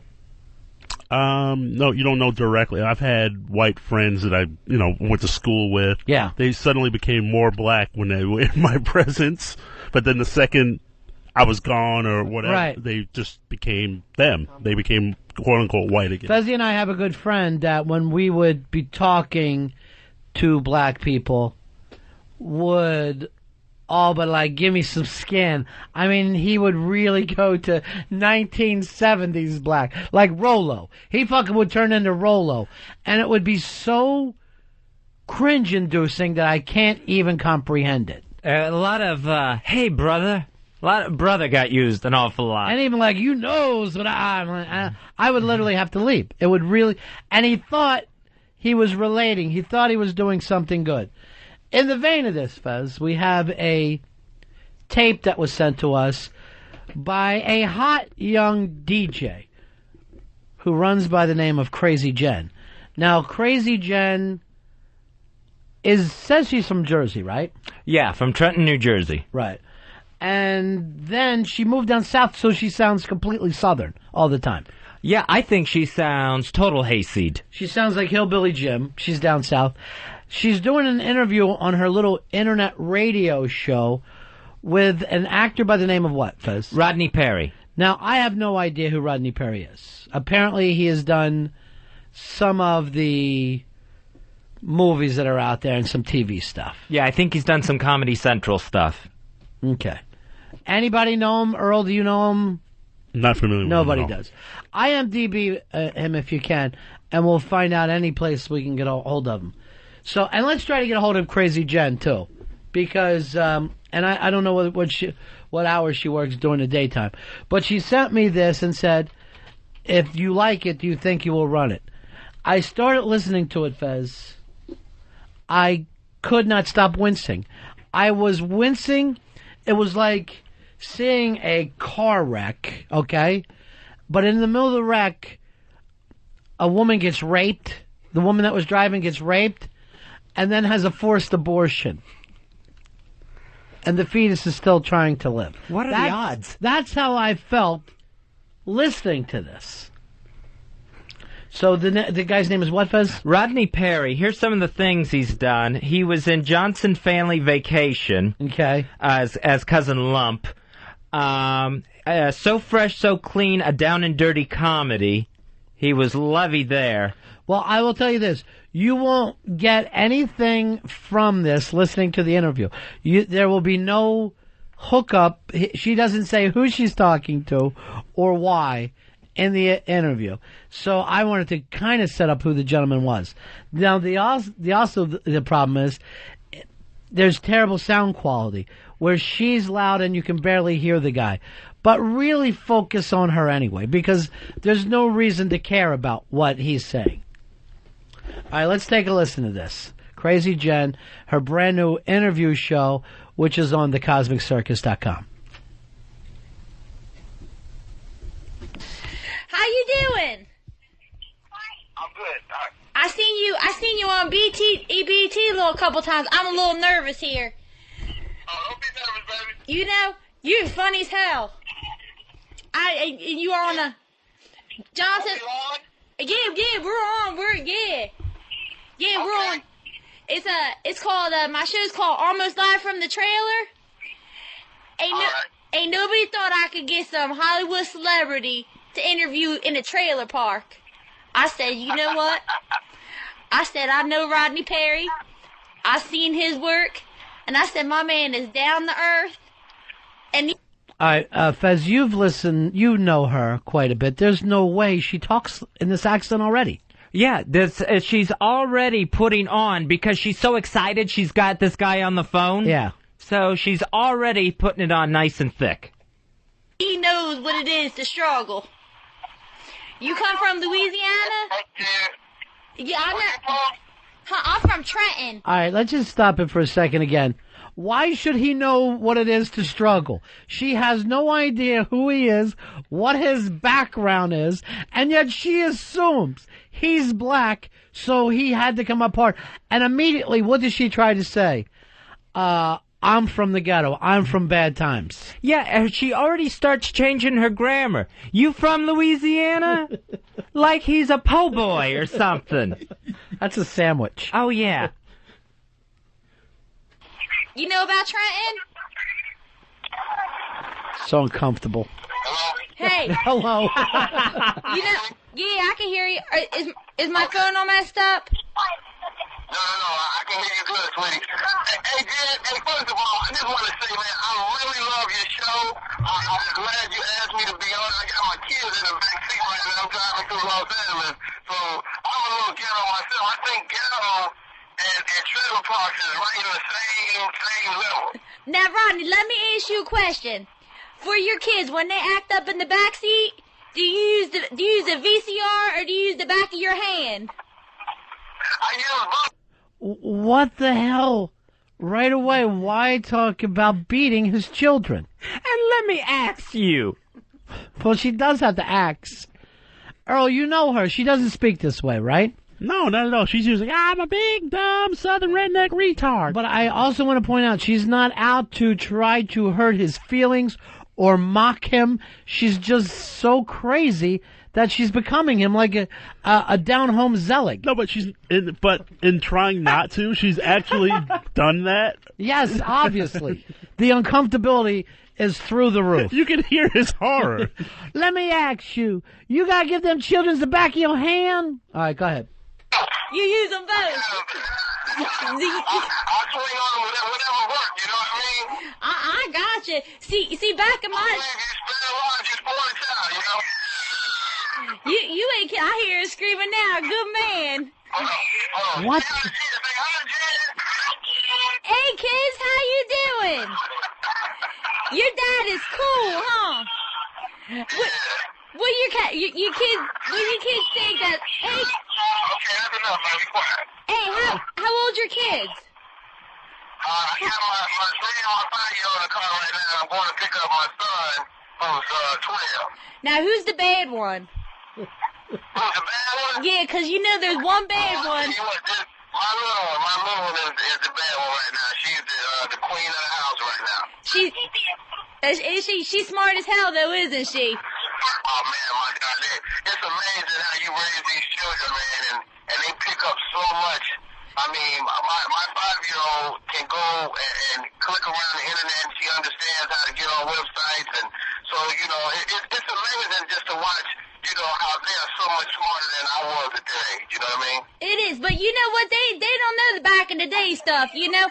They got all the little... She's already doing back in the day talk. She's old school. Yeah. What is she doing? What is she hip-hop, Jen?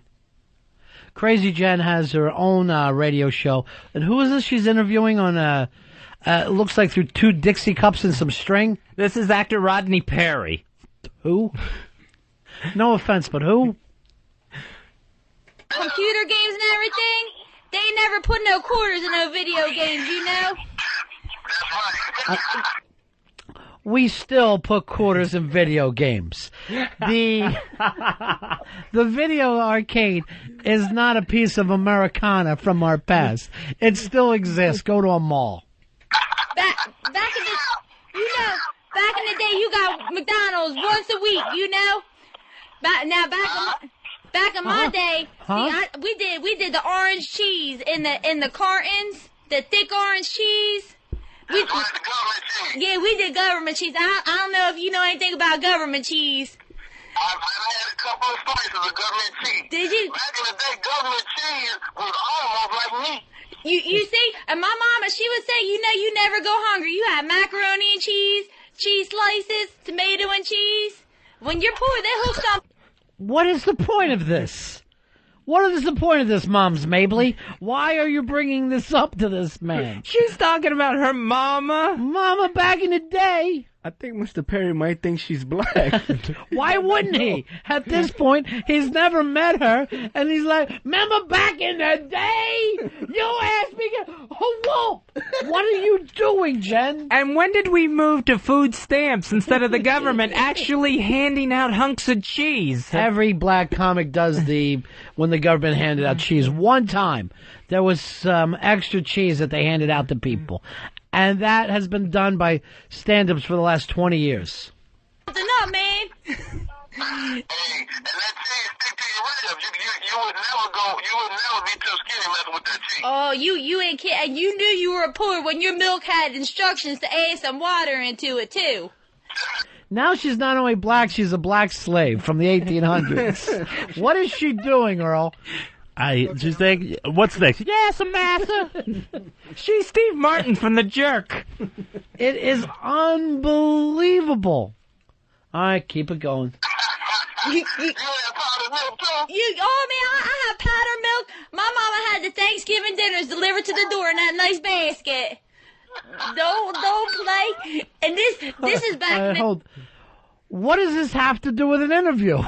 What is she up to? She's recording a conversation. That's all this is. A conversation that, most people just have. It's Southern psychobabble. What's the name of her show? Depression Babies? I think it's Crazy Jen from the trailer. Live from the trailer. Almost live from the trailer. Which she's never lived in a trailer in her life. There's no reason to do this act. She has a nice apartment. Day when they had the real food stamps, they didn't use them cards, and I was like, it was like Monopoly money. I'm 6. My mom's like, go get me a pack of Newports. I can hardly look over the counter. She said, you bet. So Jen, when can I come meet you face to face? I want to come down to Hollywood. Is that where you're living now? I live in Los Angeles, Somewhere in that area. I'll come over. You go cook? I got a club every Friday night called the Comedy Union, and if you go online, it's thecomedyunion.com. Okay. I'm gonna come. You let me crash at your place? Oh, you can't stay with me. I got 5 kids, a wife, and 2 kids. I tell you, I nanny on the side too. I watch your babies.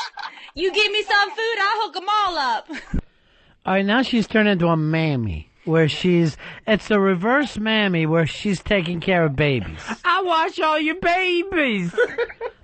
It's like a redneck Hazel. Hazel was missing her front teeth. You don't mean nothing. I seen some bad kids. I used to work in this place, and it was I don't know if your kids go to preschool, but I worked in a ghetto daycare. Oh, jeez. You ain't never seen no badass kids. You work in a ghetto daycare. Who's the baddest kid you ever saw? They be chewing bucking at you, you know? They ain't All right, hold on. Bucking at you. What's that mean? Like they're bucks? What's chewing bucking? Like bucking, like when you get shot at it, you get buck shots, but I never hear bucking. What the fuck? All right, so she's acting like the 2-year-olds are shooting. Yeah. Ah, okay. This is awful. It is. It's bad. It's worse than... Around your house? Yeah, man. Were they pissed off another 5-year-old? Yeah, they call him the fire starter. And I'll tell you what though, they say the violence from kids these days is on TV. We used to watch Tom and Jerry and shit. Ain't nobody smacking anybody in the head with a hammer. You know? Tom and Jerry was way more violent than anything else. Tom and Jerry. And Heckle and Jekyll. You remember Heckle and Jekyll? Oh, God. Heckle? Why bring up Heckle and Jekyll, the blackbirds, to the black man? Couple of black-faced magpies. This guy's got to be thinking, what am I doing on the phone with this psycho? Yeah, then after that, I watched Amos and Andy. How old is she with Heckle and Jekyll coming on? That was the 30s. Them. Those were the first black people on TV. Yeah, they were some gay-ass scarecrows, weren't they? And let me tell you, I'm gonna see how much you know. And you knew Saturday morning cartoons were over when Solid Gold came on. Oh, wow. What? You see, I know all about Solid Gold. Who used to be on there, though? What famous comedian? Oh, shit. What's that guy? I remember Janet Jackson. Janet Jackson sticks in my head. Arsenio Hall. Arsenio Hall. Are you a big Arsenio Hall fan? I'm more of an Eddie Murphy fan, but I think Arsenio is super talented, though. Let me ask you this.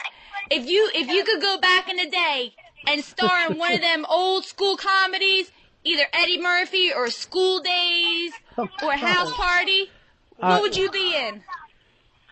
If I could go back and star in a movie, I'm a big.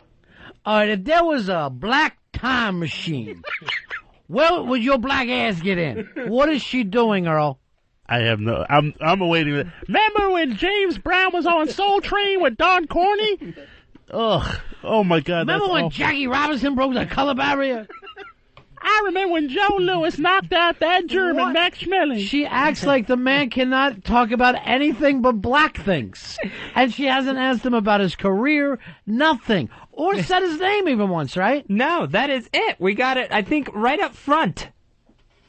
And that might have been it. This is crazy, Jen, doing an interview with an actor. Rodney Perry is his name. Now, because Rodney Perry is a black man, Jen decides she needs to turn black. Bill Cosby sitting 48 fans, so I like Let's Do It Again or one of those movies. You know what I mean? Oh yeah, Bill Cosby used to tear it up. I don't know. Tear it up. To be in that movie, Let's Do It Again. I think that's one of the best black movies, all time. But don't get me wrong, I would love to have been in the 5 Heartbeats. That's my favorite movie right there. You know what? I met, who is it? Is it Otis Williams? Oh.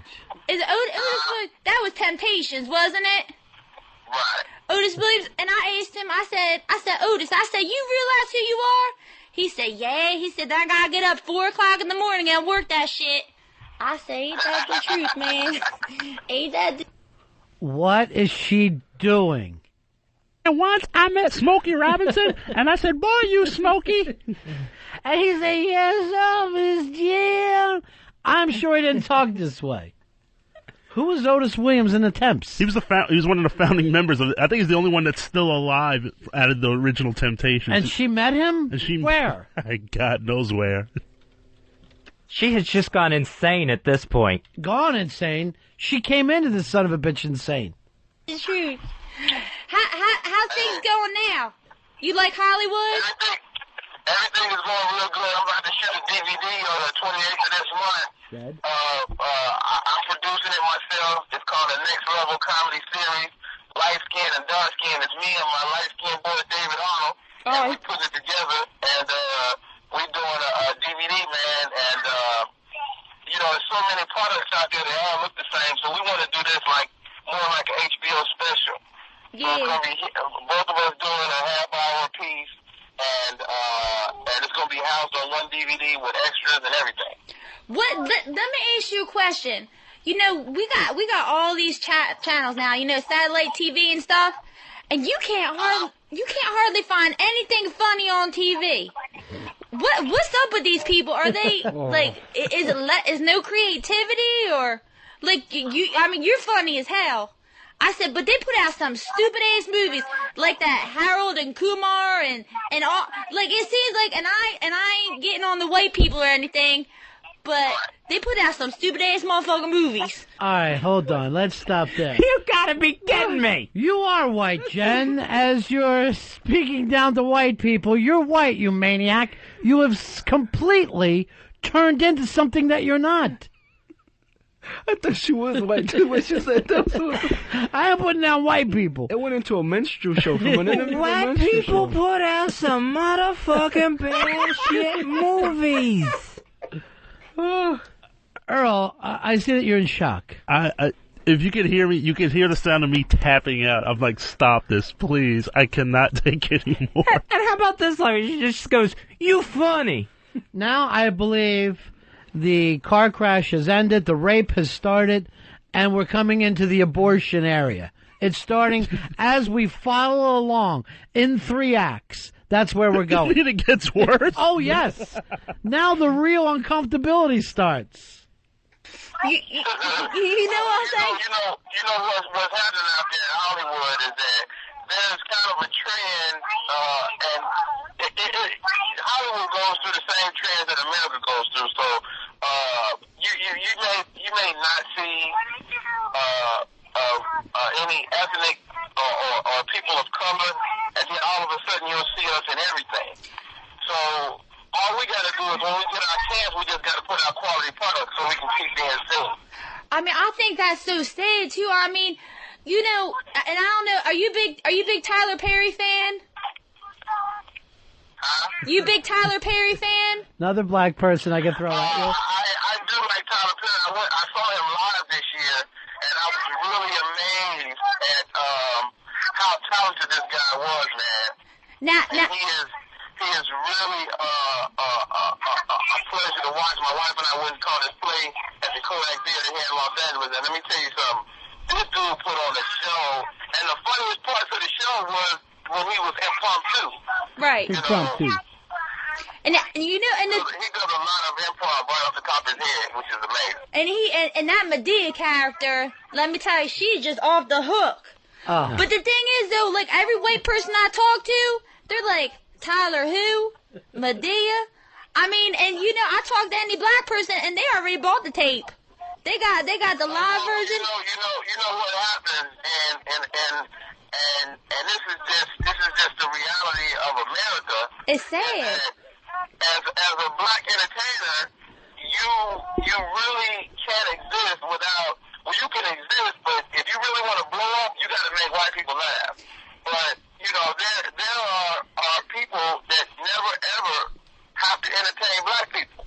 See? You know, they just don't have to. So it's just a new and Tyler Perry he's bleeping on their radar now because he just did a movie that made $80,000. You know, $80 million. I mean, so they know who he is now, but 2 years ago they didn't. I mean, you would just think that funny is funny universal. I mean, I challenge any white person or any person on to watch Showtime at the Apollo and watch them motherfuckers get booed off the stage and not laugh their ass off. Now, back in the day... Well, funny is funny, Dan. Funny is funny, but what happens is that, and it's nobody's fault. Right. It's just that we all culturally chime into different things. Just culturally, you know. So it's nobody's fault, but it is what it is, though. But do you watch some of these comedians or people who think they're funny and just cringe and going, oh, come on. Yes, I'm doing it now. Man, I mean, well, I think everybody has their place, you know. And then sometimes you can see a comedian before they're ready. Right. I'm a big fan of comedy. Anytime somebody's making people laugh, right. I'm probably gonna like them because ultimately they're lightening people's burdens, and that's what it's all about. I'll tell you what though, I have a true appreciation for what you do. I said, I'm trying to become it. All I gotta do is get up there, crack some jokes. I tried open night mic a couple times. They announced my name. I got up stage. I was like, oh hell no. Ain't no, you know, you think that you funny, and then the worst thing is either that silence, or I went. Silence is the worst thing. Oh my God. Look, Jen, I gotta go, sweetie. No. I want to make sure we had a chance to talk, and hey, feel free to hit me again. Yeah, I want to thank you so much. I mean, you rock, man. I mean, you're one of the funniest people I think I've ever heard, and it's an honor to be talking to you. And anytime, baby, no problem. Anytime, Jen. And anytime you need a nanny, I'm gonna do it for some spare ribs. That's it. There we go. I know you. All right. Yeah. Thank you. Bye. Hey. Well, let her wrap up, Fez. Was my interview With my man. With my man. All right, you don't even know her name. You see what Almost Live from the Trailer could do? It's gonna be alright, people. We're gonna get this. We're gonna hook this up. This is Almost Live from the Trailer. With my man. At no point do you ever find out what the guy's name is. No name, no website, no project he's working on. And the person that you're listening to turns black as the show goes along. Like a chameleon, she suddenly reflects off the other person. Hey, Rodney Perry, he is my nigga. Yeah. It's like if I have Fez on, I'm going like this. You know who's great is David Bowie's a great singer. You know who's funny is Paul Lynde. Why? Why are you bringing this up to me? It has nothing to do with what I'm doing. And the spare rib line. The spare rib was the all-out, I've got nothing but race on my mind. That was the kick to the pancreas right there. That was the abortion. I'll come to your house and bring spare ribs. Since there's nothing else that you eat. Why not just say, hey, look for me outside. I'm rolling a watermelon your way. All right, Perrynoid is on. He's the executive producer of this. How you doing, Perry? Hey, guys, what's up, man? That was just absolutely bonkers. I haven't even heard that yet. Now, what does she do? She tapes the stuff at her house and then sends it to you? Yeah.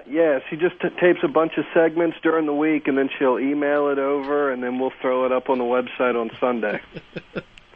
So this week... She's got a lot of cool outtakes and stuff like that. I mean, that was just bizarre. I mean, that's crazy. Now, she normally doesn't talk that way, right, Per?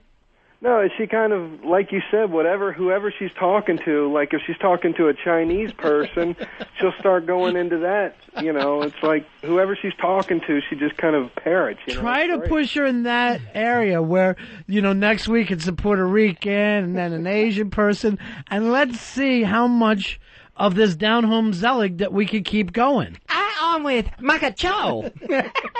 Oh, I like a Makacho. I gotta come to your house and bring you some duck. That's big. She's great. Hey, man, I'm on with Cheech and Chong right now, man. Whoever she's talking to, she becomes that person. Crazy. I've got Billy Crystal over there. Been looking forward. I'll come over, we'll have deli, everything will be fine. Order chinks, we'll have a wonderful night.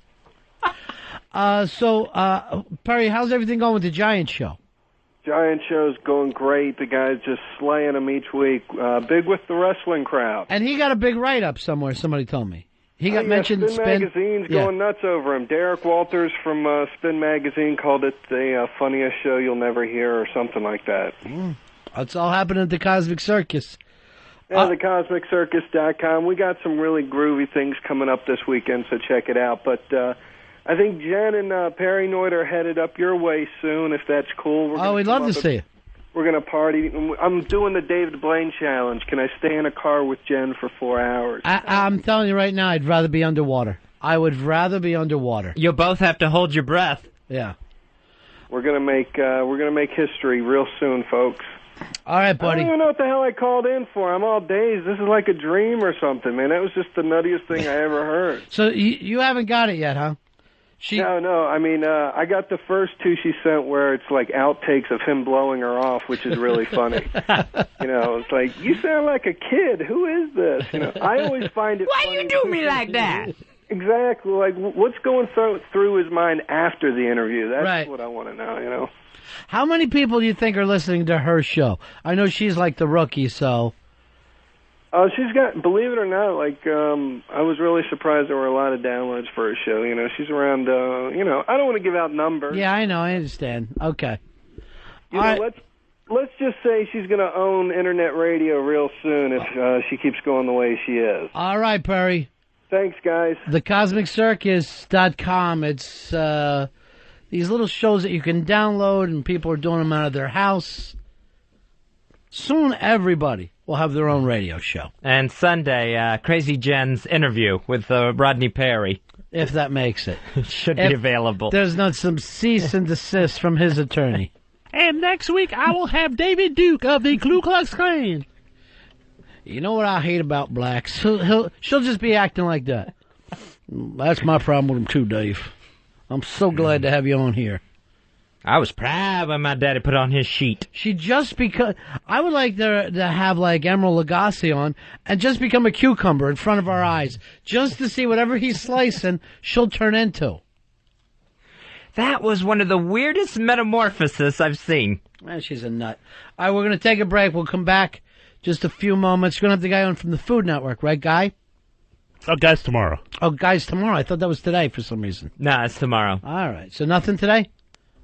Just us buddies today. Perfect. Back in a few moments, Ron and Fez. Big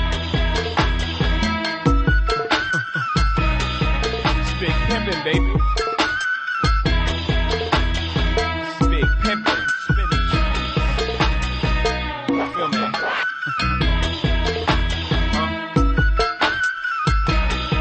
Back with the Ron and Fez show on a Thursday. Ron Bennington, Fez Whatley with you. President Bush yesterday said that his brother Jeb Bush, governor of Florida, would make a great president. Well, he'd make a better president than you. I think if we would have had to have a Bush, Fezzy, I would have preferred we would have tried Jeb.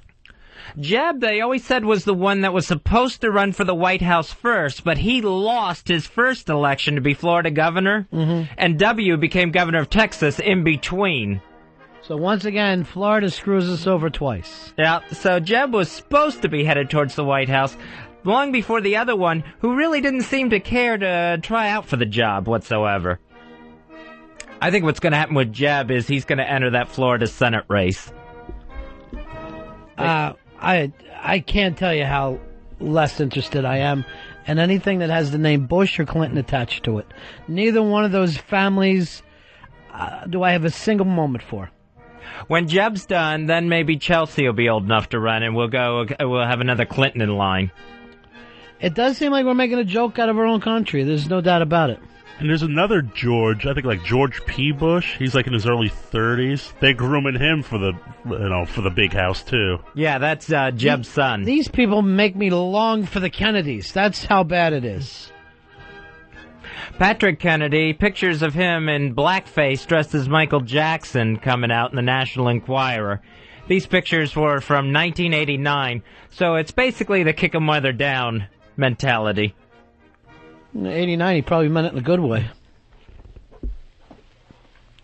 In the NBA playoffs, the Clippers, 122, beating the Phoenix Suns 122-97. That series tied at 1 apiece. So Eastside Dave would have lost his hair if we would have let him bet yesterday. Oh, yeah, because the Miami Heat won. Yeah.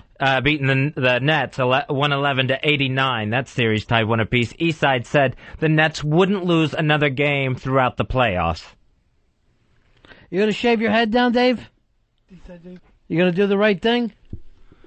When the series is over, if the Heat wins, I'll shave it down. You said they would not lose another game. Well, that was talk from a person who had drank puppet water. Made me a little delirious. Days before. You can't be blaming the puppet water forever. That was days before. And as soon as you said it, they lost their very next game that they were in. Badly. They were not going to sweep anybody. There's not a team out there that they were going to sweep. They may actually win this series. I doubt that. Sweeping is a whole nother deal. They could sweep, like, a college team or something like that. When are they going to play them, Dave? When is that coming up? Check the schedule. All right. Check the schedule to see when they got George Mason. I'll get on IMDb right now. All right. IMDb, the movie site. Perfect. So no games tonight in the NBA playoffs. Night off for everybody. Sure, it's Survivor night. Of course there's not going to be any games tonight. Yeah, I think they're down to Final 4 tonight, or they go down to Final 3, something like that. There are 2 episodes left. They got tonight's episode, and then the Sunday finale on CBS. They're going to run that up against Sopranos? Yeah, they are. Yeah. They're missing me, then. They are missing me. The first 24-hour TV channel aimed at infants and babies going to start on DirecTV called Baby First TV. I've seen the previews for this. It's a close-up of a tit, and I watched it for 24 hours. So the pediatricians are coming out saying No, kids aren't supposed to watch TV until, any age younger than 2. Don't let kids watch TV. It's bad for them. What age are you supposed to start watching, 2? I guess 2 years old. What will they show these kids? It's supposed to be, I know there's some Sesame Street programming, and Walt Disney's trying to get on board with some programming, but it looks like it's just going to be a mobile going around or something. Why wouldn't kids enjoy it? Why can't a kid watch a TV show? I don't know, it's like they claim it's like frying their brain or something. I don't think so. I think, it's going to be dull for the rest of us. I say throw on a cartoon. But anytime you got a kid up at night, must be nice to be able to turn on 24-hour baby TV. Yeah, if I got a kid up at night, I'm going to be watching ESPN.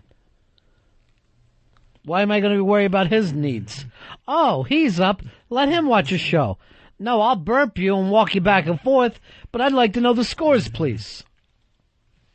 Regis Philbin going back to television. He left television? Well, he's... Regis has retired, but he's back. Going back to primetime television. I personally consider 9 in the morning primetime TV, my friend. That's when I'm just starting to stir. He's been named the new host of Simon Cowell's new talent show on NBC, America's Got Talent. All right, so it's Simon Cowell's show, but Regis is going to host it. Yeah, Simon Cowell is not allowed to appear on this show at all. And it's an American Idol ripoff. Yeah, it's supposed to be a wide variety of talent, like comedians, singers, jugglers. That is wide. Yeah. When you really think to yourself, a juggler, that's really going off to the other end. Sounds like a ripoff of Star Search. Star Search, remember they tried to bring it back a couple years ago?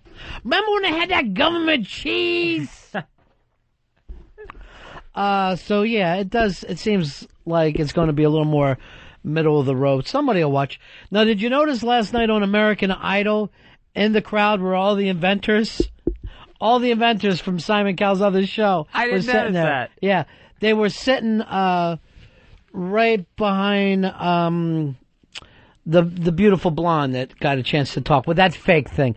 Oh, could you do me a favor and have him re-sing? I'm telling you, Lisa Marie was supposed to sing last night and pulled out of this deal.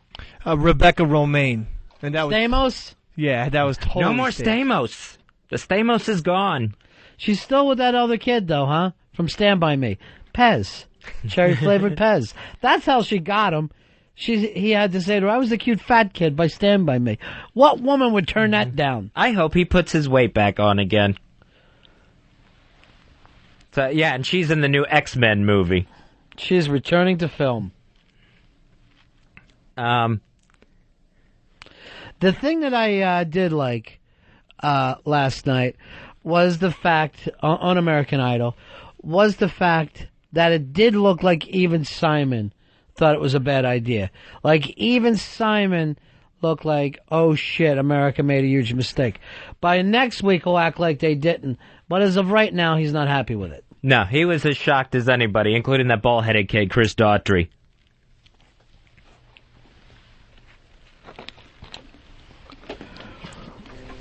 Dave, what are you doing over there today? You know what? I've gotten emails about this, and I forgot all about it. You are not supposed to be on the show today.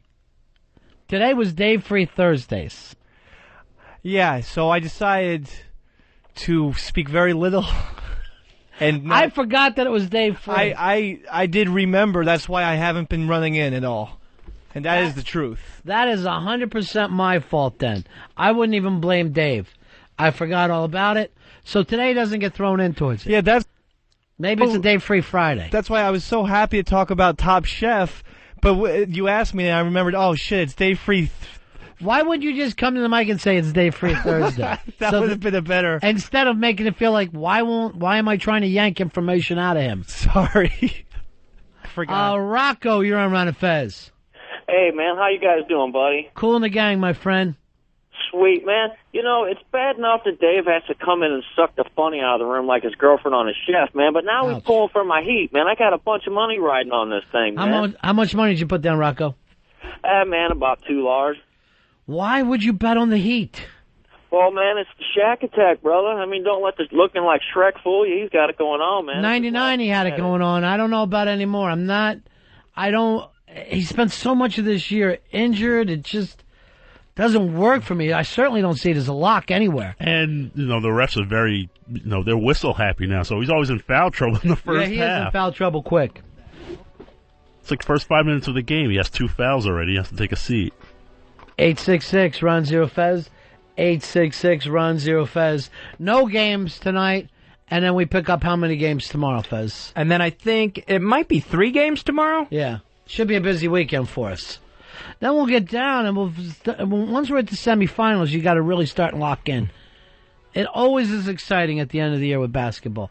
I know a lot of people don't follow basketball all year. They're like, the games are meaningless. It really comes down to the playoffs. Well, now is the time. Now is the time to find yourself jumping on. Hey, Jay, you're on Ron and Fez. Hey, what's going on, guys? I wanted to say, recently they had a show with Steve Harvey. He had a talent show where people would come on and compete whatever talent they had for cash. And kind of, it went out a rip-off of anything, but it's kind of like Star Search, but a more modern-day version of it. I have not seen this one at all. Did you, Fez, the Steve Harvey get-together? I didn't see the Steve Harvey one. I remember when Arsenio tried to bring back Star Search, and then Ed McMahon went off and did like a Star Search thing that wasn't called Star Search. Well, it was done on the Internet. He wasn't even on TV. So, like, he would run his commercials on TV, but then you would only be able to watch the show on the Internet. And not exactly packing the folks in. Jack, you're on Ron and Fez. Hey, fellas, what's up? Yeah. I just wondered if anybody noticed last night when Tanner Hicks was singing Jailhouse Rock, he completely messed the lyrics up, like, at least twice. I missed it, but he was totally blown up like somebody asked him to run the 440. He was that exhausted after singing a song. He didn't know where he was. Yeah, he kept screwing up the line, if you don't have a partner, grab a wooden chair. He could not get that line out twice. What was he singing? At one point, he just sang, if you don't have a partner... Suck my dick. He just kind of trailed off into mumbling. But he thought he'd already learned this song and moved on. Right. He had to learn that other stupid, hideous thing. Here's Rick. Rick, you're on Ron and Fez. Yeah, I want to talk about Dave. It is Dave Free Thursday. Well, yeah, but I think we should only talk about him in the past tense. Like he used to work here? Yeah, like it was what a great Wednesday? guy he was. Why do people hate Dave so? Why? How has that happened? Who can be nicer than Eastside Dave? And where are the RonFez.net people to defend him? I don't see any of those folks defending. That should totally have been his community. Yeah. Backing him up. One of their own. Their favorite son.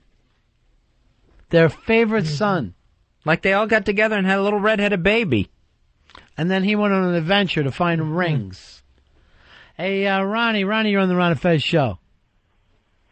Ronnie, Go ahead, pal. Yeah, I know Taylor Hicks, and he used to be a real cool guy, and I've just been hoping he'd get voted off so he quit looking like an ass every week. No. He used to be a real cool guy, man, when he had his own band. Cool in what like sense? Real soul and rock. What kind of songs was he playing? And he'd do like Percy Faith or anything like soul or like southern rock or anything. He had a really cool band. A great guitar player. Now he just looks like a dickhead up there every week. Well, I guess he wants to make some money for himself, bro. Yeah, God bless him, but I mean, yeah, God bless the money. Yeah, you know what? The kid's a trust fund kid anyway. He's got more money than that anybody's gonna have up there. Where does family's money come from? I don't know. He lives like somewhere like government in Alabama or something. He's like his dad's like a fucking somewhere in the government in Alabama or something like that. Thank you very much. The government of Alabama makes you a trust fund baby. I'm not sure if I believe the story, but if I found out that this guy was a trust fund kid, I'd really be annoyed. I think he's the grandson of Governor George Wallace. Is where that comes from. Chris, you're on Ron and Fez. Chris, how you doing, pal? Chris. All right. We love Dave down here, man. And what down where? Alabama. In Birmingham? That's right. He's got a home in Birmingham. All right, we all got a home in Birmingham. Johnny, you're on Ron and Fez. Yeah, not that everybody hates the East Side Dave. It's just that he's such a suck-up. The Mr. W, Mr. B. That is a suck-up thing. Now, let me ask you the truth. Do you think he sucks up more to me or to Fez? more to you. I kind of picked that up too, thing. and he's supposed to be Fez's guy. Now, yesterday, You know what it is, though, Ronnie? It's the intimidation. You project intimidation to him. I don't attempt to. If anything, I try to treat all these guys like they're little chicks, like they're all little baby chicks, and I like to take my coat and wrap them around them until the incubator kicks in. Now, yesterday, I am over on the east side, far east, as we like to say. Who do I see walking down the street? Looking disheveled and like doesn't know where he's going. Fez Whatley, holding a couple of empty pills. So I'm like, hey, Fez, I'm about to meet my chick and my kid. We're going to go eat Cuban food. Why don't you come with us? We go into this Cuban food place. I'd never been there before. Was it great or what, Fez? It was the best Cuban food I have had ever. Better than Miami? Better than Miami. Yeah, its name is Cabana, over on the east side. Fezzy and I felt like we were on South Beach while we were eating there. Food was out of this world. I had some kind of a seafood dish that was mixed in with greens, and it was just fantastic. What did you have, Fez? I had what they call the Tropicana salad, and it was like orange juice. It was this grilled chicken and this great sauce, and just loaded with like fresh cut mango. Yeah. Oh man, it was good. So we have this great meal. In the middle of it, I decided to call Eastside Dave and ask him where he is. He never shows up for the nice meals.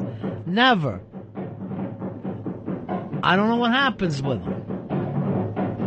Maybe this is not working out with us for Dave, and I hate to say it. But if the listeners are going to hate it this much, Fezzy, maybe we got to stop. I would hate to see that happen. Well, what are you going to do? Josh, you're on Ron and Fez. Hey, Ron, I was wanting to know if Dave paid you his $35 today. He pays me $35 every day I walk in here. It's just the thing that keeps me even-keeled with him. And you know what, Fezzy? I got a little mad money. Now I got a little, I got a little tip change. If I want a shoe shine, I got a fresh 35 on me every day. I say we keep spending it on Cuban food. I want to point this out, though, to you, Dave. I expect the 35 on Saturday and Sunday as well. So when I come in here on Monday, I expect a fresh 105 every single Monday. Here is Sean. Sean, you're on Ron and Fez. Hey, Ronnie. Yes. Hey, I'd rather listen to Crazy Jen than Eastside. We don't like redhead albinos down here in Alabama. Why don't we do this? Why don't we replay the Crazy Jen thing, top to bottom, and see if you still agree? Excellent. See you later. You know who else prefers Crazy Jen to Dave?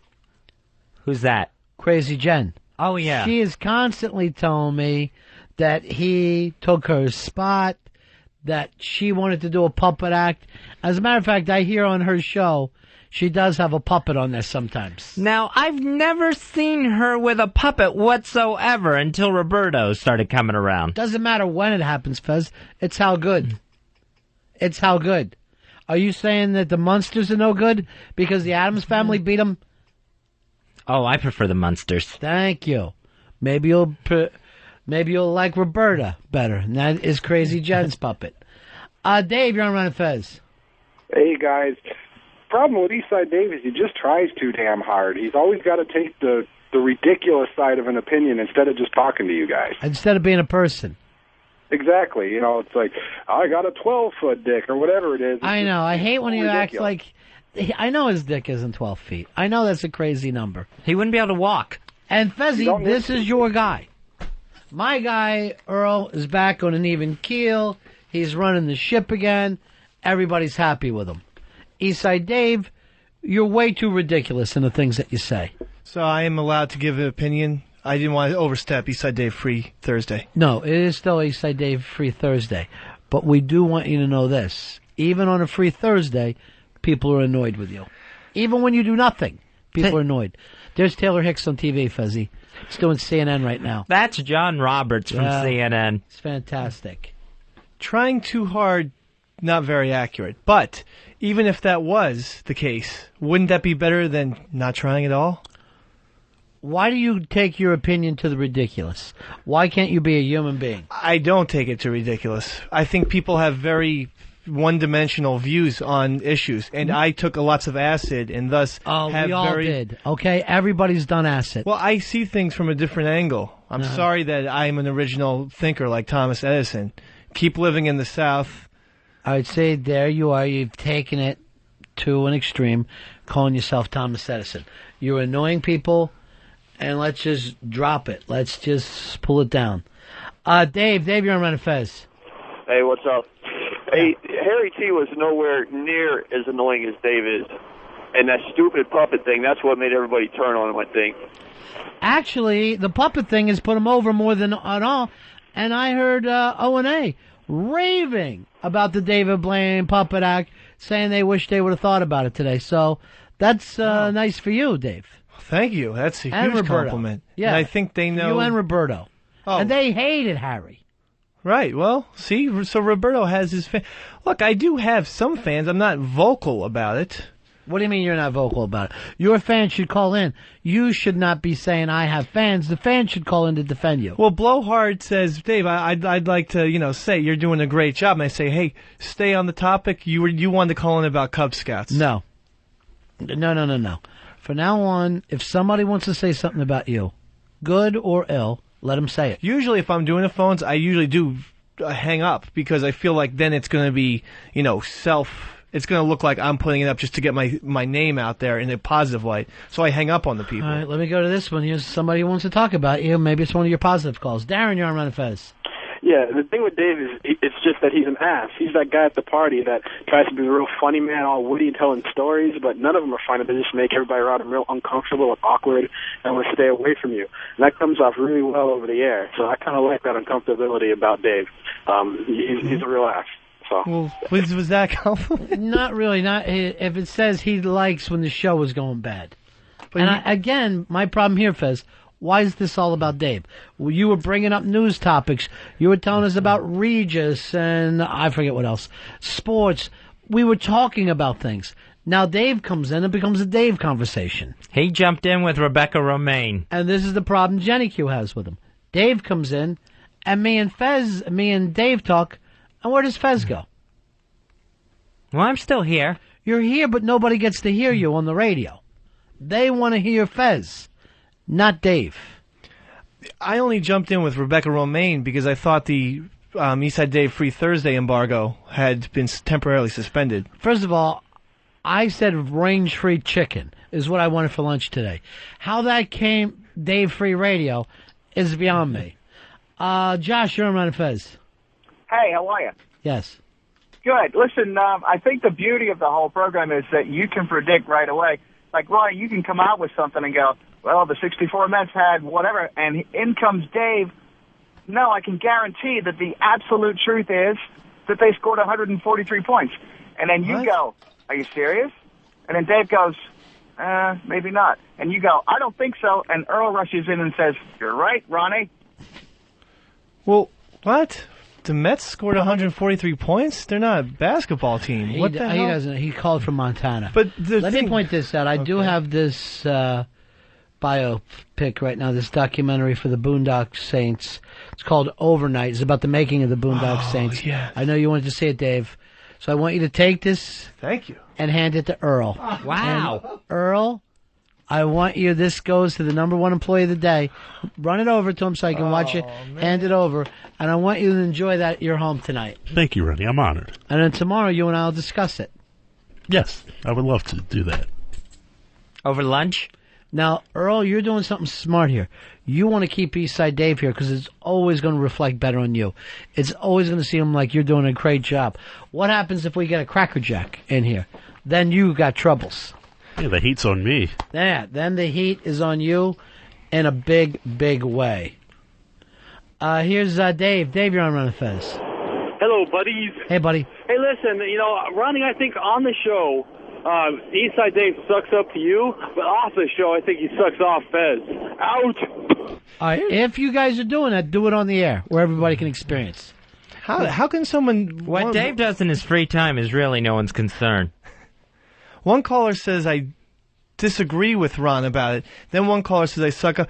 First of all, is there anyone who maybe disagrees with people more than me? Because I usually think I have a different viewpoint. I mean, how can you be... If I'm a suck up, then Earl is a fucking Hoover vacuum. Let's not bring Earl into this. He's All the right. one, he got the documentary of the day. He'll be enjoying that tonight. Look at him smiling. He's so happy. He's attached it to his belt, and he's wearing it around like it's a championship belt now. Marianne, you're on Ron and Fez. Hey, buddies. Hey, buddy. How are you? Good. I have some thoughts on Dave. And first of all, the thing he does is he always screams at the caller. So if he can refrain from, calling me a curse word or a name for a minute, that'd be great. That'd be great. That's one thing that he does. He always yells at the listeners. I know. I noticed Second, that, too. Shut up. You did notice that? Go ahead, Marianne. Thank you. Stop talking, Marianne. All right, stop, Dave. It's not even an... No, I'm serious. I do want to hear her viewpoint. Well, then just shut up, and she'll say Okay. it. All right, Marianne. No one wants to hear you, Marianne. Sorry. You doing comedy? The thing is, I would really like to like him because, in a way, he is like a sad puppy dog. Like, he seems to starve for affection. So I would like to like him. However, I have to say, his personality is just grating. I mean, he always... Right. Are you starved for attention, Dave? No, I don't think so. That's why I participate in radio. I don't Why don't like we do attention. this? I will get some crackers, and every day I'll come in, I'll put one on your nose and make you wait, and then I'll go, now. And then you can eat it off your own nose. I can do that. I mean, I need to learn the trick first. All right. Here's some positive stuff for Dave. Jerry, you're on Ron and Fez. Dave's the man. I mean, come on. He never plays it safe. He's always out on the edge. Look at all the reaction that you're getting.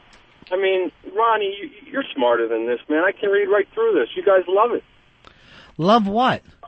The girl, Mary, just called. She's, don't swear at me. Don't be. And Dave's perfect. Shut up. Don't talk. Talk now. Yeah, exactly. I missed that whole thing. I wasn't paying attention. I got news for you. Thank you, Gerald. So you got a fan in Jersey. That's just, let me just say, 1 to 17. One good call is 17. For the first time, the finals of the Scripps National Spelling Bee, that's going to be shown in prime time on ABC. That's June 1st. The Spelling Bee, it's always on ESPN, ESPN2. Yeah. So now this thing has become so popular, it's moving into prime time as a special. And what's the name of this spelling bee? The Scripps National Spelling Bee. Root of origin?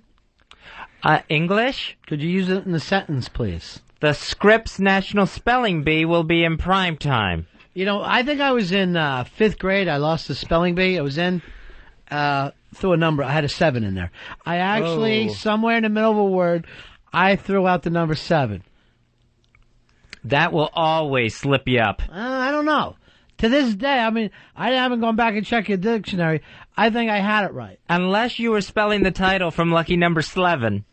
Then it shouldn't have been that way. Is there really a 7 in Lucky Number 11? I think they use a 7 as part of the word in the logo. The L. I know they did that also in the movie 7, right? Didn't they throw it? Yeah. In the middle, like the V was a 7. Not even fucking done correctly. And numbers, they use a 3 for one of the E's. Oh yeah, they do. Numbers. I could solve this crime using numbers. I don't think I ever got out of the first round in a spelling bee. I think I was That's always the cat round. Yeah. That's when they throw cat. C-A-T, cat. Next round, please. See you over there. Back in your chair. I did win the Bible fish game, though. I remember one time in, 5th grade, because they would make us do a spelling bee, but just in our class, not in front of the parents. And I went, why don't we just start with, and I fucking named the 2 people that are always there at the end. Why don't we just start with them, and then we don't have to stand up. I got Beatle wrong in second grade. Spelled it like the band? Spelled it like the band. And to this day, I still think, really, I should have advanced on a technicality. Because they never said the insect. They never said it. You would have just got out later on Kinks, so it really doesn't matter. It was rock and roll spelling bee that he was doing. I think the word I blew it on, I think, was inconvenient. Really? Nice, Earl. You made it pretty far then. It was grade school, but it was a pretty I still can't spell that word. Can you spell it now? You know what? Without a spell check, I would never send a single fucking thing out. I need a spell check for anything. I need a spell check for IMs. I spell check IMs. I'm so stupid. It's hard to do spelling and math without pen and paper. You can't really do it. I have to draw the letters in the air. Forget math, though. Just forget math with me. I got no time for it. I would misspell when you had to write sentences. If you got in trouble in school and you had to write sentences, I'd end up misspelling something in that when it's written up there for you, and you just have to copy it over and over again.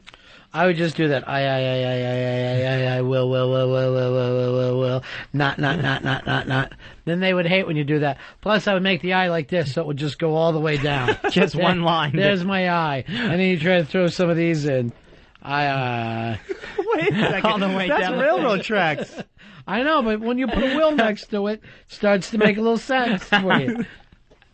My mother, if we would get in trouble, my mother would make us write sentences. She thought she was being, like, very progressive or whatever. If that's something like the teacher was doing, then she would make us do it at home. My mom never went into that. There was a separation between church and home and my family. That's why I never had to do homework. Like my dad always said to me, that shit's for school. I don't want you bringing those books into this house. God knows what filthy germs all over them. If you can't finish your work at school, don't. I mean, let's face it. Now would you do homework? I mean, from your job, you expect to be paid, right? Yeah. Why would you want to do that at school? Why is this the only thing? If you cannot finish doing that a lot of time, it's insane to me. You need more than just 40 minutes though to learn math. You Why? need to. Then the math class should be longer than 40 minutes. But then the kids would be in class till like 8 o'clock at night. Or they're home with a book. So what's the difference? Well, that's a good point. Thank you. That's the way Japan does it, I think. No, they don't. 8 hours. 8 hours of school in Japan? Why you look over at Earl? Because now like my confidence is shaken from the You callers. always look over at Earl like Earl's going to do this. Absolutely. Just one of these. School in Japan goes Just 8 one o'clock. day. But why should I'd like what Earl are you to say, basing Dave, that you're on? right. That those kids are smarter than us? Because I know for a fact, and this is definite, that Asia in general, but especially Japan, crushes us in mathematics. How do they do in wars? They know so much about mathematics. Who came up with the fucking H-bomb? They're 0 for 1. You're right. The 48 states came up with that themselves.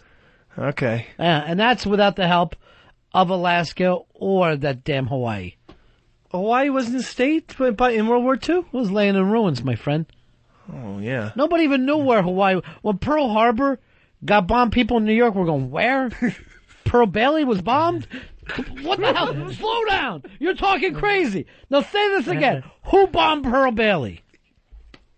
What did you think? It was always state over there? He thought it was our first state. He didn't know that was He Delaware. thought the Pilgrims fucking landed in Hawaii. I thought it was like late 1800s. I thought we pretty much had the whole 50 by like 1900. No, we had the whole 50 like in the 50s. Oh. It was like, 57, 58? Yeah, when Hawaii finally came in just And for that- their trouble. And now we're looking at 50 years where we haven't added fucking donut. Puerto Rico. Here, it's such a simple thing. You combine the Dakotas, Puerto Rico, we still keep our 50. Why do we have to still have 50? Well, because the flag. It would look really bizarre with one, like, star on the side. So you really think it's down to the flag, the cost of updating a flag? And think we could get 3 more countries, because then we could also do that with the Carolinas and Virginia. We don't need West Virginia. Just put it all into Virginia. The people in West Virginia have nothing in common with Virginia. Other than a name, there's nothing in common between those two places. But still, they'd be getting some And tax I tell you the breaks. truth, if it was up to me, I'd split Pennsylvania in half. And I'd run a line through California. But here's the way I would do it. The long way. So it'd actually be 2 long, thin states. You're very narrow. Double chili. Your flag would be all stars then. It's all stars, no stripes on That's your right, flag. all stars. No. Hey now, you're an all-star would be the new national anthem. Everybody salute the all-stars. That would be the name, not Old Glory, which I hate. Guys from Smash Mouth are going to be... Hillary Why shouldn't Clinton they? was bringing up something to start the movement again for Puerto Rico to become a state. When her and Murdoch were having a big breakfast together? Over tea. Yeah. We're all rubes. Those Bushes and Kennedys are running the country, and we're fucking carny rubes thinking, oh my God, Hulkamania's dead. The Iron Sheik's going to beat him. And then you find out that Hulk and the Iron Sheik take their families on vacation together. And we're crying about it. I just don't think Puerto Rico's ever going to be a state. They just don't seem to want it. It always goes to them, and they get to vote on it, and they don't do it. I think they would like to be a country. They're not close to us. Yeah. I mean, I took a flight down there from Miami. It was like 2.5, 3 hours. Wow. Yeah, it's fucking far. Get yourself a map, Dave, while you're sitting around discussing what should be what. How about then Canada? Why don't we annex that? Or we could annex... They're their own country. Come on. If we put up a little muscle, they'll fall to us in about 2 Oh, you seconds. want us to conquer people? Yeah, like we've done a great job with Iraq. That's worked out. Or did you see the other day that the Secretary of State has to sneak into Baghdad? Because if anybody knows that she comes in, we're in trouble. So after 3 years, we're still sneaking around over there. Yeah, we never know these visits are happening until after they're already over, and then we get some footage. Well, these guys are basically coming into town in a trunk. In a trunk of their own car. Hey, Ted, you're on Ron and Fez. Hey, boys, how's it going? Yeah. Hey, I just got to tell Eastside Dave up here in Wyoming, we love him. We love him so much. I got a bong named Eastside Dave and a pipe named Roberto. That's very nice. When they're naming bongs after you, that's a nice thing. That's Dave. huge. That's the best compliment I got so far in like 10 years. Yeah, well, Wyoming is your place. That's where you do well. Grant, you're on Ron and Fez. Yeah, I'm a big fan of the show, and I think you ought to rename the show to Ron and Dave Show. See, for three reasons.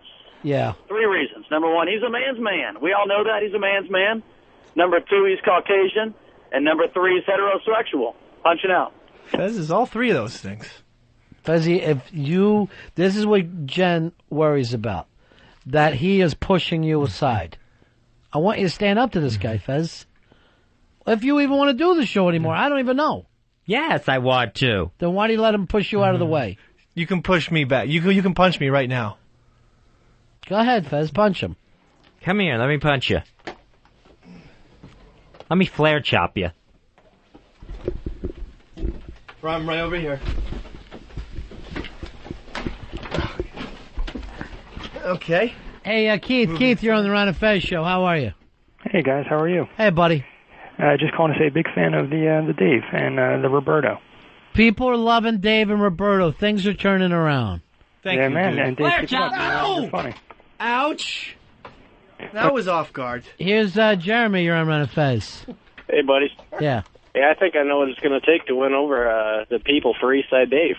What's that? I think you got to come out with that song like Harry had, the 201-637-0924. See, Harry, I believe, also, I could be wrong about this, had an apartment, had a different line. My cell phone, I don't have a house phone. No, he did. He only had the one line. Oh, he did only have the one line? But he loved the show. He loved the show. Hey, huge unit, you're on Ron and Fez. Hey, big fan of the show, and want to say I'm a big fan of Eastside Dave. I love him and Roberto. And if things ever turn ugly there and he needs a place to crash, he can stay with me in Missouri. Just, be sure and bring his girlfriend. I like to cook, and I like to get blowjobs. All right. Backhanded compliment there. But Take it. Take it, Dave. I'll still be doing that. Plus, I've never seen the Big Arch down in Missouri, so I'd like that. How do you know that he lives right in St. Louis? Maybe he lives on the other side. You don't know. Oh, I'm not going there then, high unit. Jeff, you're on Ron and Fez. Thanks for taking my call, guys. Thanks for sounding like you're on AM radio. What can we do for you? I'm a big supporter of Dave, but before you get too excited, Dave, I would like to say the only reason that you're really great on the show is because you make Ronnie so much funnier. And, Ronnie, that is possible that you could get a little funnier. I know it's hard to believe. First of all, I'm shocked. I didn't know.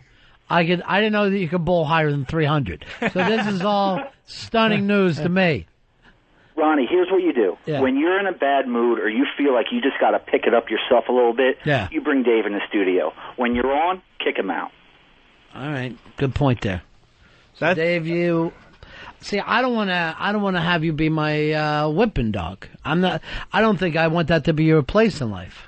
Right, but I think maybe he was just saying, I can live with the Bill Walton 6-man 1986 Celtics thing. Come in, get a couple rebounds. Every day I got to hear the name Bill Walton, the other fucking redheaded weirdo. You got to bring up his name time and time again. Well, he's a great 6-man. He was a wonderful... I'll use a different 6-man analogy next time. Fez, this is when you should be pushing him aside and taking your place back with the show. Have you noticed this, Earl? Every time he walks in, Yeah, I mean, Fez does take a step back. I Kinda want to lets start Dave with hang this. himself. Of course, Earl agrees. Measure the words. I want somebody to sit there with an abacus and start and count words. As this guy rambles, Fez is looking out the window, he's rolling joints, he's planning on the rest of his day, and we miss all the Fez humor. No, I think it's more of a survival movie. It's just sort of like, I'm just going to let him talk so crazy that I'll come up with the same person. Here's what I would do if I'm in the Fez role. You start and try to push me out of the way, Dave. Start talking. Hey, Ron, what the... Ow, okay, and don't... Hey, and yesterday I went, the NBA scores of the... Okay, Roberto and I... Ouch, he's... The last... Okay, that last one hit me right there. That one hurt. 2 for... Oh, my gosh. I cannot... I can't believe what a pen thrower is. No, okay, that one had... That is the most incredible thing I've seen. Like Thank you. Bullseye and Daredevil. Thank you. Explain it to people, Fez. Ronnie started throwing ballpoint pens at him, and they were going right into the same spot of his forehead over and over and over again. Fez, you just got to almost feel the pen. Like, it's not so much that you're throwing it. Right. You're the pen, and you're just going there. So the pen is an extension of you. Mm-hmm. It's your soul. Say that, way to the left. Nope. Come my on, God. Fezzy. Bouncing. I'm like... There's one. All right, now Feel yourself. I'm in the zone. Oops. Okay. There you go. That was a direct hit. Here's Sodi. You're on Ron and Fez. Yeah, what's up, dude? I never heard this show before. You guys are freaking hilarious. But I figured out why Dave's so smart. Mm-hmm. And the reason is because everybody else is a sheep, and somebody's got to be a sheep herder. Now, what he does with those sheep, I don't know, but whatever. Sodi, where are you calling from? Oklahoma. Oh. I was wondering where all this sheep metaphor was coming from. Why is it sheep, sheep, sheep? Then I heard Oklahoma. Oh. I always did want to be a... David in, I think it's Jewish or something, means shepherd. David and Jewish. Jewish, ouch. Ow. You're talking about King David from the Bible. Right. Joe, you're on Ron and Fez. Hello? Yes, Joe. Oh, I was calling to ask Dave when West Virginia and Virginia became countries. Dave gets a little confused when he's talking. You will be performing for us this Saturday night, though, right? Yes, I will be there. Roberta will be there. And we're keeping this now as just a total secret. Like, you can only hear about it on the internet. Is that it? Or do we want to plug it a couple times? Yeah, there was a capacity issue, so we said we can plug it a couple of times during the show. If there's a capacity issue, let's keep it quiet. Look it out on the internet if you want to go. It's there. On ronfez.net. ronfez.net. If not, nobody's business. Other than that, it's hush-hush. Has Roberto dried out enough to perform Saturday night? He's just very despondent because he also didn't break the record, and so he's been resting. I didn't know that because your bit didn't have a payoff. So I was kind of curious why there was no ending for your bit. I can't believe how many people are dissatisfied right now with David Blaine, where they really expected him to break a record. I just don't think people understand anything about athletics in this country. I'm really disappointed, Ronnie, because I'm like one of the biggest David Blaine fans of all time. And for him... Where's he from originally? Oh, you don't know, right? Hoboken? The biggest fan from all time doesn't know. I know. I'm just curious that you shoot your mouth off and you got nothing to show for it. It's always interesting. Biggest area, I would say Staten Island or Brooklyn. What's that mean? What is he saying? He's just naming boroughs now. So go back to what you were saying. No, he's just one of the best, and I was very disappointed, I must say. I thought he was going to get the 9 minutes. And he's one of the best, people who can hold their breath underwater? Performers of all time. Right, a performer. You know who else is a great performer? Bob Hope. Could he set an underwater record? No. You know why? That's not what he does. No one brought this up, but I think David Blaine... Yes, there was bubbles coming out of his mouth. I think he could have gone an extra 2 minutes. I think it was the divers who rescued him. What's the longest you've held your breath? I never tested myself, but 45 seconds. I could probably get a minute. I mean, you just have no idea how long 7 minutes is. I thought it was the most amazing thing I'd ever seen on TV. that the guy went 7 minutes. It was crazy to me. But I think he could have gone the other 2 if the divers had. And the divers overreacted. They said, I think the sign was as soon as there was bubbles for the divers to rescue him. No, that's not the sign. That meant he was losing consciousness. Well, it could mean that, Fez. I don't know all the semantics, but I do think that if they just let him relax a little bit. This is why we have Dave Free Thursdays, because you don't think before you talk. That's the big problem with the show right now. I tried the breath holding thing at home, too, while the special was on. Just had a set of balls in your mouth and just saw how long? No, I pinched my nose and held my breath. And I think I went like 40 seconds before I was sucking in the wind. You shouldn't have pinched your nose, because that adds pressure. You should just But here's the hold thing. breath. I mean, go from 40 seconds to a minute and then think to do that 7 times. Or the fact that I can't believe any of you guys don't... You act like you know anything about holding your breath underwater. Who has the record now? Have no idea. Right. See, that's the thing. It's like you know nothing about it. And if David Blaine suddenly said, at the end of this thing, I'll go out and play against the Chicago Bulls with the Heat, everybody would yell, that's crazy. But what if he went in and he got, let's say he scored 15. You would not find that fucking phenomenal after a week of being underwater? That's the type of thing that he did. My problem right now in America is the audience. Their inability to think. It's frightening to me. It absolutely is stunning to me. Well, while I was disappointed, the one good thing about him failing is that it's good to know that a guy can fail, because then it makes the other stunts that much, more highly anticipated, because you know he's not necessarily going to complete the task. I figured going into this thing, he had already gone past 9 minutes in his training and knew he could do it going into it. That's the thing that I get back in of not thinking. That's the kind of stuff that I think to myself, what goes on?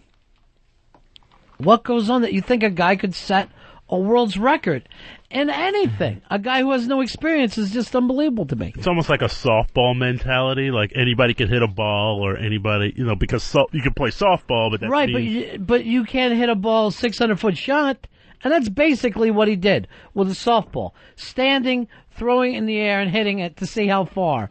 You know, there's a record for that. You can't remember when this stunt started. It started as he was going to jump off the Brooklyn Bridge. That's where it started. And they said, wait, that's too dangerous. And finally, they kept coming up with ideas. And then ABC to him said, you have to have an ending. So he goes, what if I set the world underwater record? Anything just to do this show. Well, he did an incredible job, and his body's paying for it now. The muscles. How do you know? I saw him on Larry King. Yeah, you saw him on Larry King. You believe. I saw Hogan talk about the fact that he may not ever wrestle again. So I can't believe these people. I just want to point that out. He was speaking pretty slowly on Larry King. He did not look well. Let me get you very pale. Let me get you a candy apple and some cotton candy, and I'm going to show you something where you're really going to win a great big stuffed animal for your girlfriend. I'm starving. That's it for us, gang. See you guys tomorrow right after O&A. See ya!